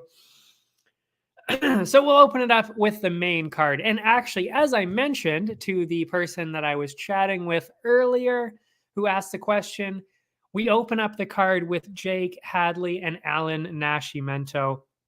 Bit of a strange way to open up the card, but that's where we're at here. And we're actually opening up with 2 strange matchups on the main card, but we're going to talk about this one first, of course, because it opens it up. Hadley, coming off the Contender Series, extended his undefeated record to 8-0, got a second-round submission win over Ultimate Fighter alum Mitch Raposo. And Alan Nascimento has only got 1 fight in the UFC so far, but it was a split decision loss to Tagir Ulanbekov. And if you don't know who Tagir Ulanbekov is, you'll remember a couple months ago when I was furious about Tagir Ulanbekov losing to Tim Elliott in a decision after Elliott openly admitted that he was cheating by grabbing his gloves. So, you know, you're talking about Elliott, who is ranked, I think Elliott was ranked maybe 10th, something like that, somewhere around there. And Tagir only lost because he was cheating. So you got to think that Nascimento is about the same level as Ulanbekov, considering his 1 fight was a split decision loss to him. That tells me that people are wildly overlooking Nascimento on this. And Hadley, like I said, he hasn't had a fight in the UFC yet. He has not fought any level of competition anywhere close to this. So personally, I really think the sleeper here is Alan Nascimento. I really do. So I'm going with Nascimento by decision on this one. I think it's going to be super close. And hey, you know, maybe Hadley comes out with a win on this, but I gotta say, a lot of people are overlooking Nascimento on this. Because if you look at the odds, that's what we're going to be looking at right now. Oh, that's weird. Okay. There we go. Now we've got all 4. It wasn't showing the over-under for a second. Yeah, if you look at the odds, Hadley is minus 225, Nascimento plus 180. So, I mean, people are favoring Hadley quite heavily on this. And I mean, people see, oh, you know, Nascimento, he's got 1 loss and, you know, he's got his loss in his only UFC fight.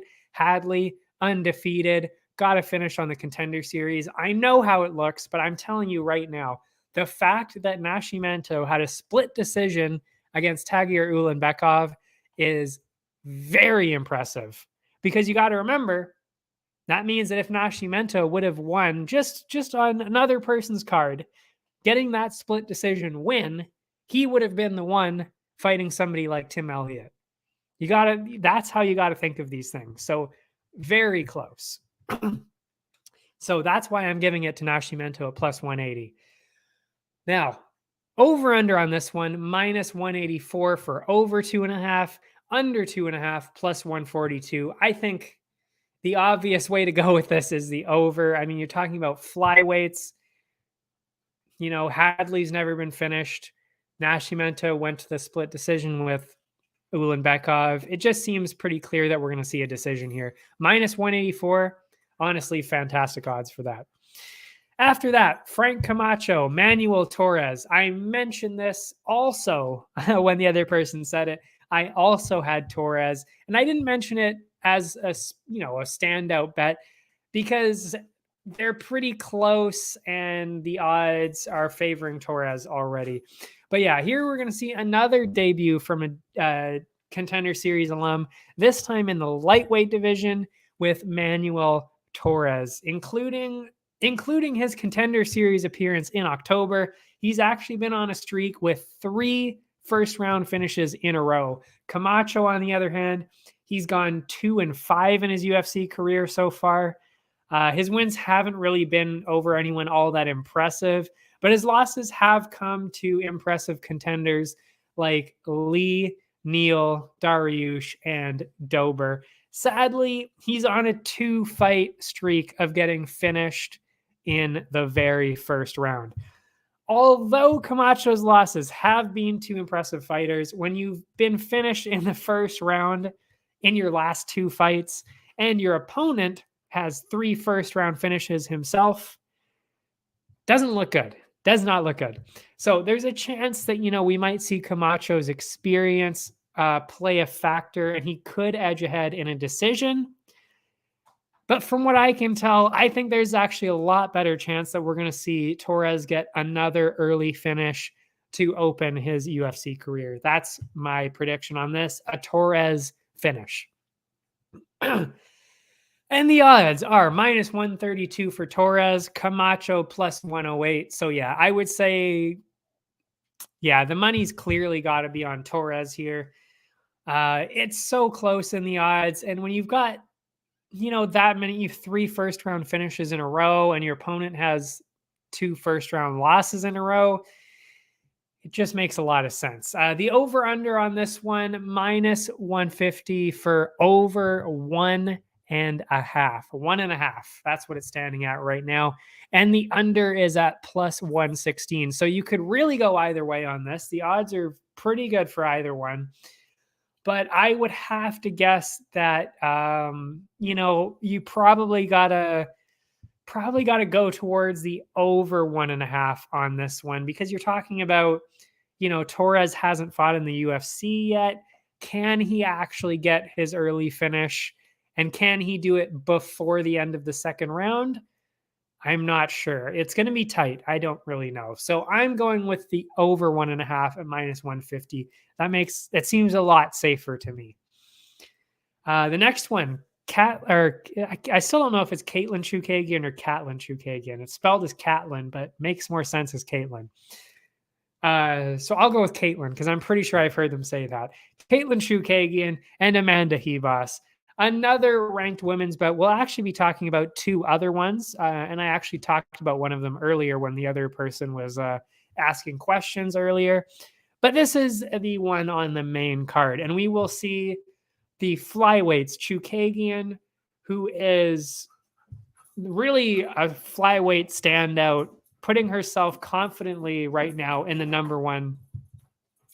And Loki's running around like a maniac. Confidently putting herself in the number 1 position.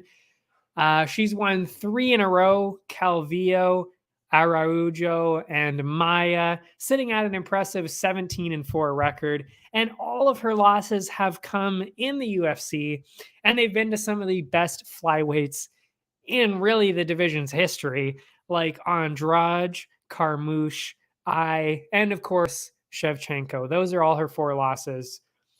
Those all make sense. And Ribas has been doing very well in her career so far, achieving a record of 11-2, and her lone UFC loss has come to Marina Rodriguez. Other than that, she's been flawless in her UFC career with wins over Mackenzie Dern, Marcos, and Janji Doba, who we will also be seeing today. We will actually be seeing Araujo, Janji Doba, And also, who was the other one on here? Oh, that was it, actually, out of the ones we just talked about. Anyway, excuse me. But the difference is that Ribas has been fighting at straw weight. And that is where the huge difference comes in. Ribas, very impressive at straw weight. And I still think she clearly has a future down there. And she is so good. She is so good. And great personality too, by the way. So I think she's got a huge future down there. But to jump up to flyweight and then take on essentially, the number one contender at flyweight right now, it's not going to, I don't think it's going to turn out that well. It's sad. Especially since Chookagian is a natural flyweight. I mean, she clearly cuts down to make 125. She's tall, she's big, that is her division. So, for Ribas to come up from straw weight to go to flyweight, even if they were in the same weight class, I just don't see Chookagian losing this. I mean, I don't think she's going to get a finish. I don't think that by any means. I think we're clearly going to see another decision, but I think it's going to be a Chookagian decision very clearly. I think it's going to be an easy decision for Chookagian. And the odds are actually a lot closer than I would have thought. Chookagian's minus 184 and Ribas is plus 150. I got to say, that looks like a steal to me. I mean, it really does.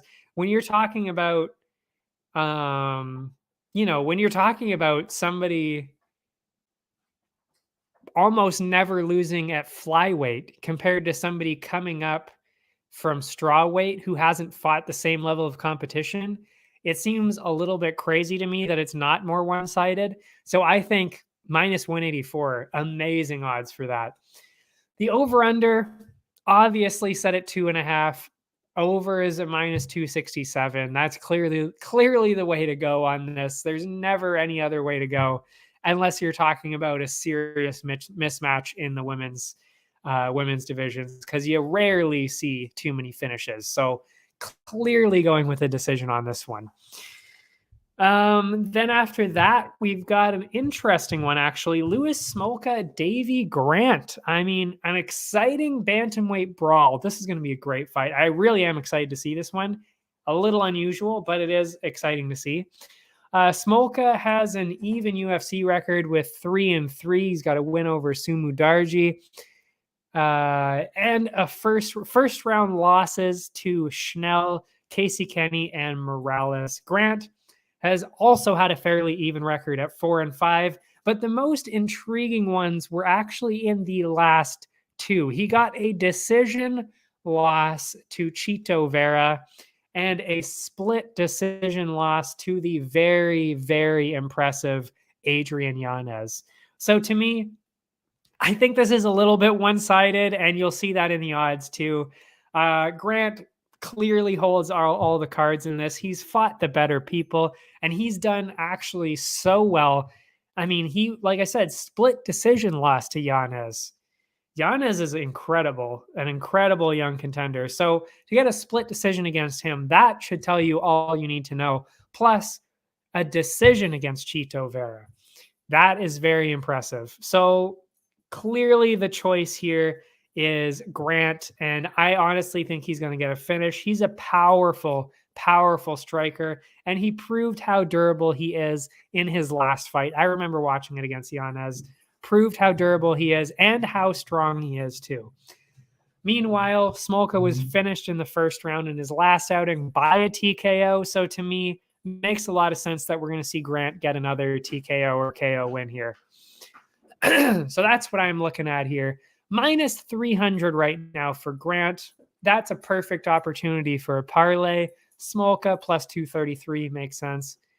The over-under is set at 2.5, but the money is actually, the favorite, I should say, is actually the under 2.5, probably because of what I said about Davy Grant's power. And you know what? I gotta say, this is probably the first time that I'm going, one of the only times I can remember at least, that I'm going with an under 2.5. That's actually the favorited betting line. And I'm going with that because, like I said, Davy Grant has so much power and it seems so one-sided, like really pushed towards that TKO, that I would be confident putting money on the minus 175 in this one because of that power from Grant. So that's what I'm going with. I'm going with, put Grant in a parlay and even put some money on the minus 175 for the under. I mean, it really is looking really good. In the co-main, we've got the first of two light heavyweight matchups that are closing the night. You've got Ryan Spann, Ion Cutelaba. Amazing, like the power-filled matchup. Both of these. I mean, I think we're probably going to see a finish in both of these fights. I really do. But yeah, in this first one, you've got Spann, who is ranked 13th right now, and Cutelaba, who is not currently ranked, just on the edge of those rankings.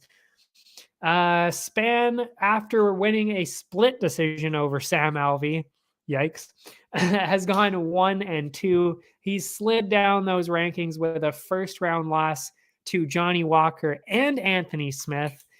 And in between those losses, though, he managed to grab a first round win over Misha Cirkunov. Cutelaba has been a bit iffy recently, but when you look at who he's been fighting, you can kind of see why. He's gone 1-2-1, and both of those losses were to Magomed Ankalaev. So makes a lot of sense as to why he lost that one. Both of those, I should say. And he beat Devin Clark in a decision. And I'm pretty sure, no, I can't remember it was against that kickboxer. Who is that kickboxer? Was it Kyle something? Oh, I can't remember. Anyway, yeah, that's who the draw was against. I can't remember who the draw was against. I can't remember the name, but he's a kickboxer and his name might be Kyle or Kevin or something. Anyway, this one is a real coin toss. I really do believe that. Either one of them could really grab an early finish here. But from what I've seen, Cutelaba is one of the most dangerous men in the division. He really is. He just so happens that, it just so happens that he managed to fight Magomed Ankalaev twice in a row. So he obviously lost both of those. Very unfortunate, really. And he's actually, you don't see this too often where one person has fought a lot of the top people in the division, but before they were even ranked. So Ankalaev wasn't ranked when he fought him either time. He also, actually, he might have been ranked the second time. He also fought Glover Teixeira, and he wasn't ranked at the time, or he might have been near the bottom of the rankings. And then he also fought Jared Cannonier when he was at light heavyweight. So you're talking about three of some of the best fighters in the UFC, in Cannonier, Ankalaev, and Glover, and they weren't even really for rankings at the time. So it's crazy to see that he's had that many experienced fights and he's still not in the rankings yet. So that shows you really how good he can be. They both have power and they both could get the first round finish. Either one of them could really get it here. And I think that's what we're going to see. We're going to see an early finish by one of these two guys. I don't know who. But based on what I've seen, Ion is the more skilled fighter. I have to mention the fact that Spann has a 6-inch reach advantage. Oh, my light just died. That tells you how long I've been streaming. But based on what I've seen, yeah, Ion is more skilled. But I also have to mention that Spann's reach hasn't really helped him all that much in the past. Either way, I think we're seeing a finish here, but I give Cutelaba just the slightest bit of edge. Spann sitting at plus 180 right now, Cutelaba minus 225. I'm not sure if I would say that it's one-sided, so you could definitely lean towards Spann on this one. I'm not opposed to doing that because it's a close underdog where there's not a whole lot going towards Cutelaba, but there is enough for me to say that he's going to win. But again, not enough to really justify that minus 225. So if you really are looking for that underdog, that I haven't, well, I mean, I've talked about a lot of underdogs that I think are going to win, but Span could be one that maybe jumps out there. So you could go for that. I would not be opposed to that, but I will be sticking with Cutelaba. The over-under, though, obviously they're seeing a lot of power. The odds makers are seeing a lot of power here too. So they're actually at 1.5 rounds right now. Over 1.5 is plus 105. Under 1.5 minus 137. You know what? I do see a finish coming from either side here. I really do. And you could go the under minus 137. But you know what? Plus 105? Plus 105 for over 1.5 rounds. It might be too juicy to not take advantage of. You might want to take advantage of the over in that one. But I got to say, I do see a finish coming. But can they get it in the first round and a half? I don't know. It's going to be close. So that one may be a little risky, but you could definitely go for it at plus 105. Plus 105. Those odds are great. After that, whoopsie, I skipped ahead a little bit. We've got the former champ Jan Blachowicz and Alexander Rakic, of course, rounding out the night in the light heavyweight division. And this betting line is mind-blowing to me. I already talked about it earlier with that other person, but this seems a little strange as to why it's skewed the way it is. I mean, Jan grabbed the belt in devastating fashion over Dominic Reyes. So he did that. He got the second round finish over Reyes. He got the first huge KO against Corey Anderson in the very first round. And then he also upset he beat Adesanya. He beat Adesanya. Like, yes, of course, Adesanya was much smaller and Jan essentially just laid on top of him. But you got to remember, like, Izzy is still the middleweight king and he was undefeated up until that point. So that still tells you at least something. So he's done all of that. And really, he was wrestled to the ground by Glover Teixeira. That's the only reason he lost to Glover. Because honestly, I mean, Glover's okay, but I don't think he's that insanely good. He just happens to be good at have a really good ground game that Jan doesn't really have too much of a response to. And that has nothing to do with this fight because Rakic doesn't have the same level of ground game as Glover, not even close. This is really a striker and striker matchup, I would say. So, it doesn't make sense as to why it would be going towards Rakic, which is what it is. But anyway, as for Rakic, he's proved to be one of the top contenders. He has a UFC record of 6-1, split decision loss to Özdemir, and decision wins over Smith and Santos in his last 3 fights. Those are all... split decision loss to Özdemir. Okay, it was a split decision, but still. And then decision wins over Smith and Santos. I mean, you're talking about 2 people that haven't broken through with anything crazy in, Smith and Santos. I mean, Santos, yes, he fought John Jones, but still, he hasn't done anything crazy recently. Whereas Jan, he was finishing people. He finished Corey Anderson in the first round, finished Dominic Reyes, who looked like he beat John Jones, and then he beat Izzy in a decision. So to me, every part of this seems to be going towards Jan here. And I don't understand why people aren't really giving him the credit he deserves, because he was just the champ.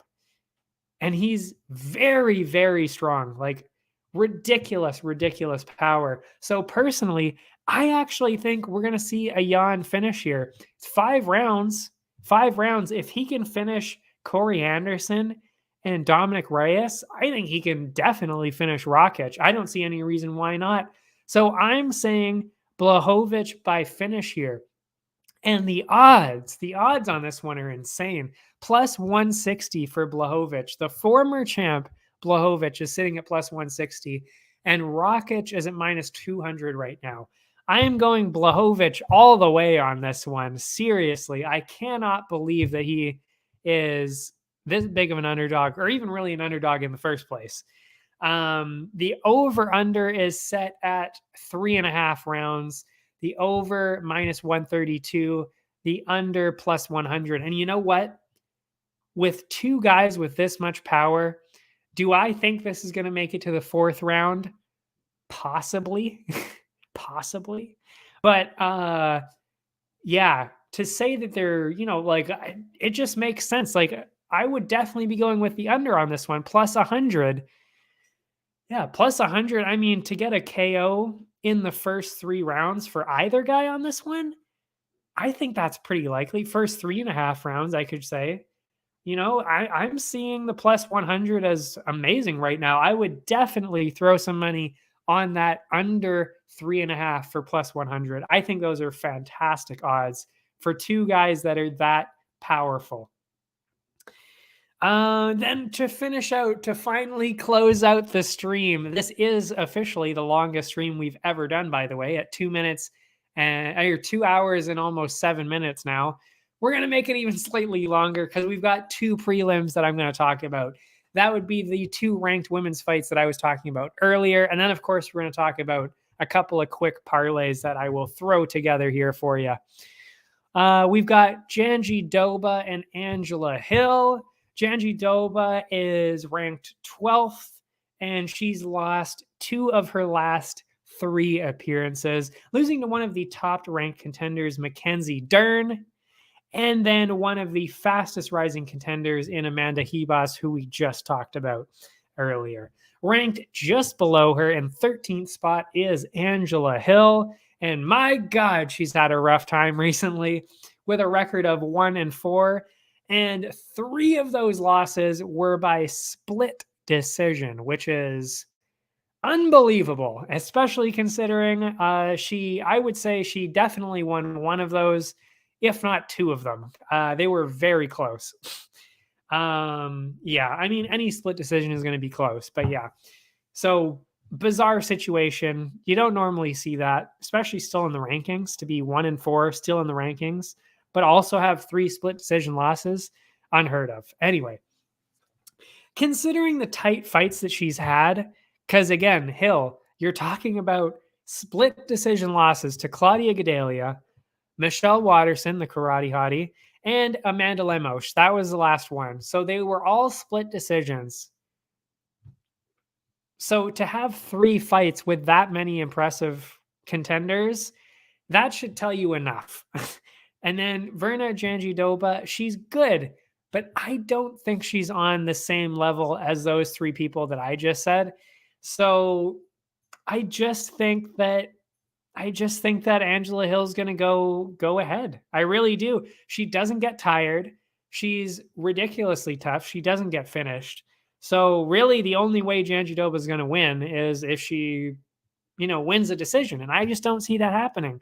I think that Hill is going to win the second and third rounds, and then that's it. I think she's going to, with her pace, her stamina, I think she's going to win by decision there. That's what I'm seeing. And for the odds, we've got, where are we here? Again, she's the underdog, and I think this is a strange underdog. I really do. Angela Hill plus 150, Janjidoba minus 186. I think that's strange. Like I said, I see people are seeing like, okay, she's 1-4, not doing so well. But again, you've got to consider the fact that they're split decisions. By definition, she was 1 judge away from winning all of those fights. So realistically, she could be 4-1 right now. She's 1 judge away on each of those cards from being 4-1 right now. That's how you have to think about split decisions sometimes. So And Janji Doba just doesn't really have that. So I'm going with Hill on this one, plus 150. And I think those are pretty good odds for that. So yeah. And if you go, of course, the over under, there's no doubt this is very clearly going to be a decision. Over 2.5, sitting at minus 260 right now. My Loki's being silly again. Yeah, so I mean, you got it. You could even easily throw that into a parlay again, minus 260. Why not? Why not throw those into parlays? The next one, oh yes, of course, Araujo, Viviane Araujo, and Andrea Lee, Andrea KGB Lee. This is going to be another super close one, I gotta say. It's very, very close. We'll see number 8 and number 9. So another dead even, like just right next to each other in the rankings, couple like that today.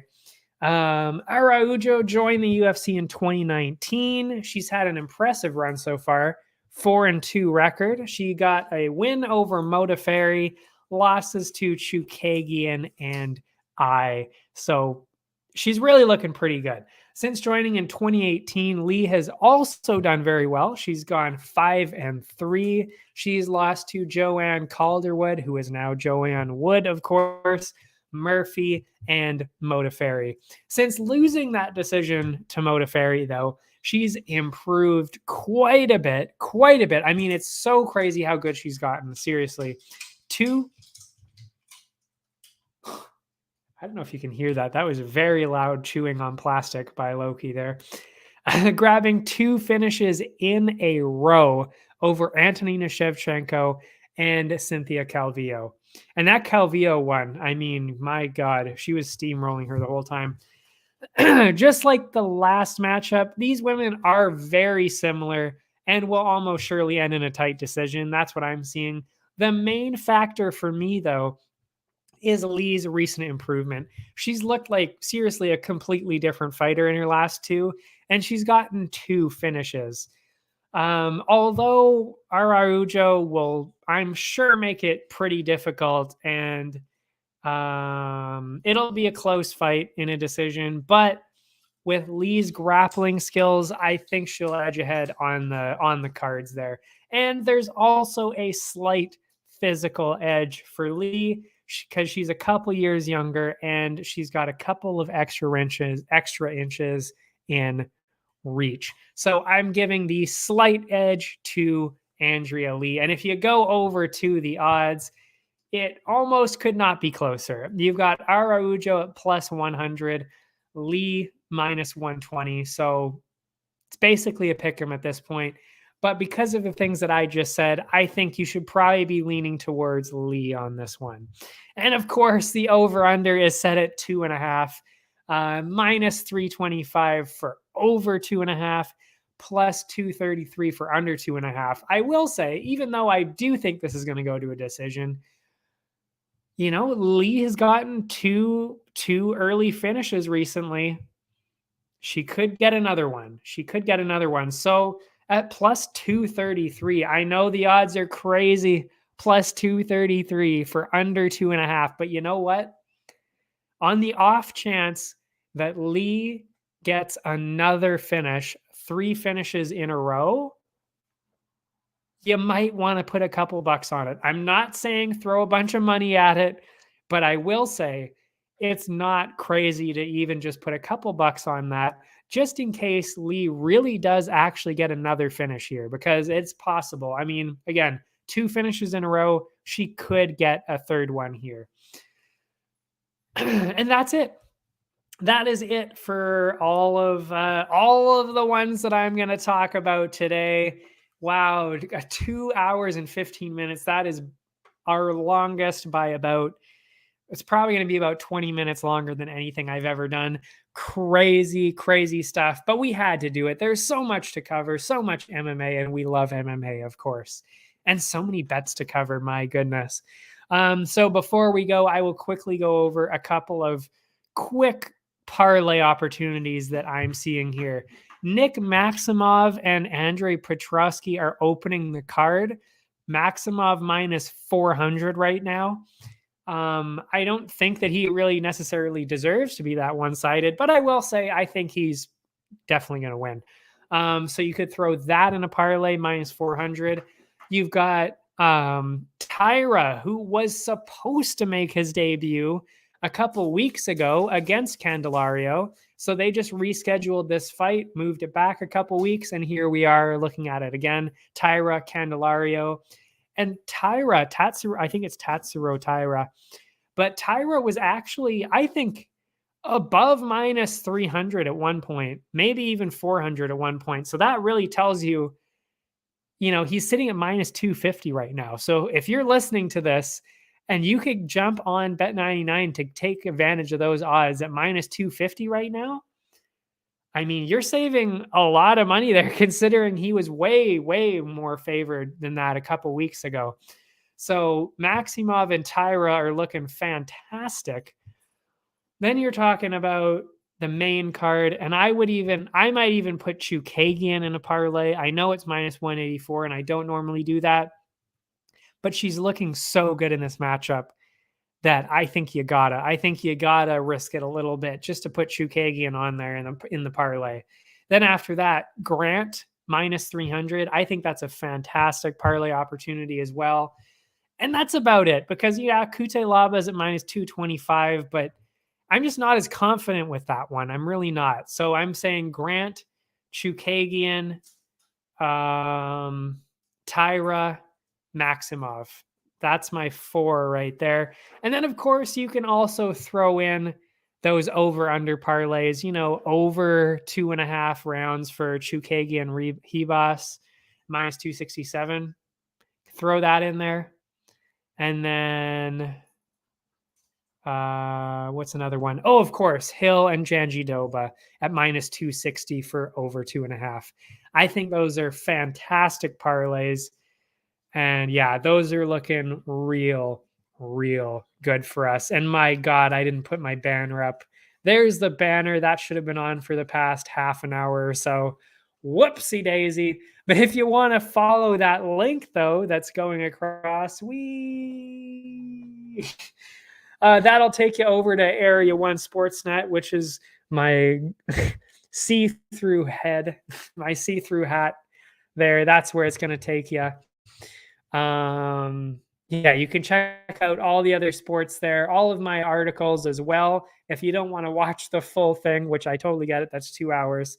If you don't want to watch it, you can read basically almost a lot of the same stuff below. And of course, my socials are also below. That's Instagram, Twitter, YouTube, that's all below. And if you want to check out the other sports, that is on also at Area 51 in that link. And of course, the link is also below because it'll take you over to the site and then Bet99 if you want to get the instant sign up bonus.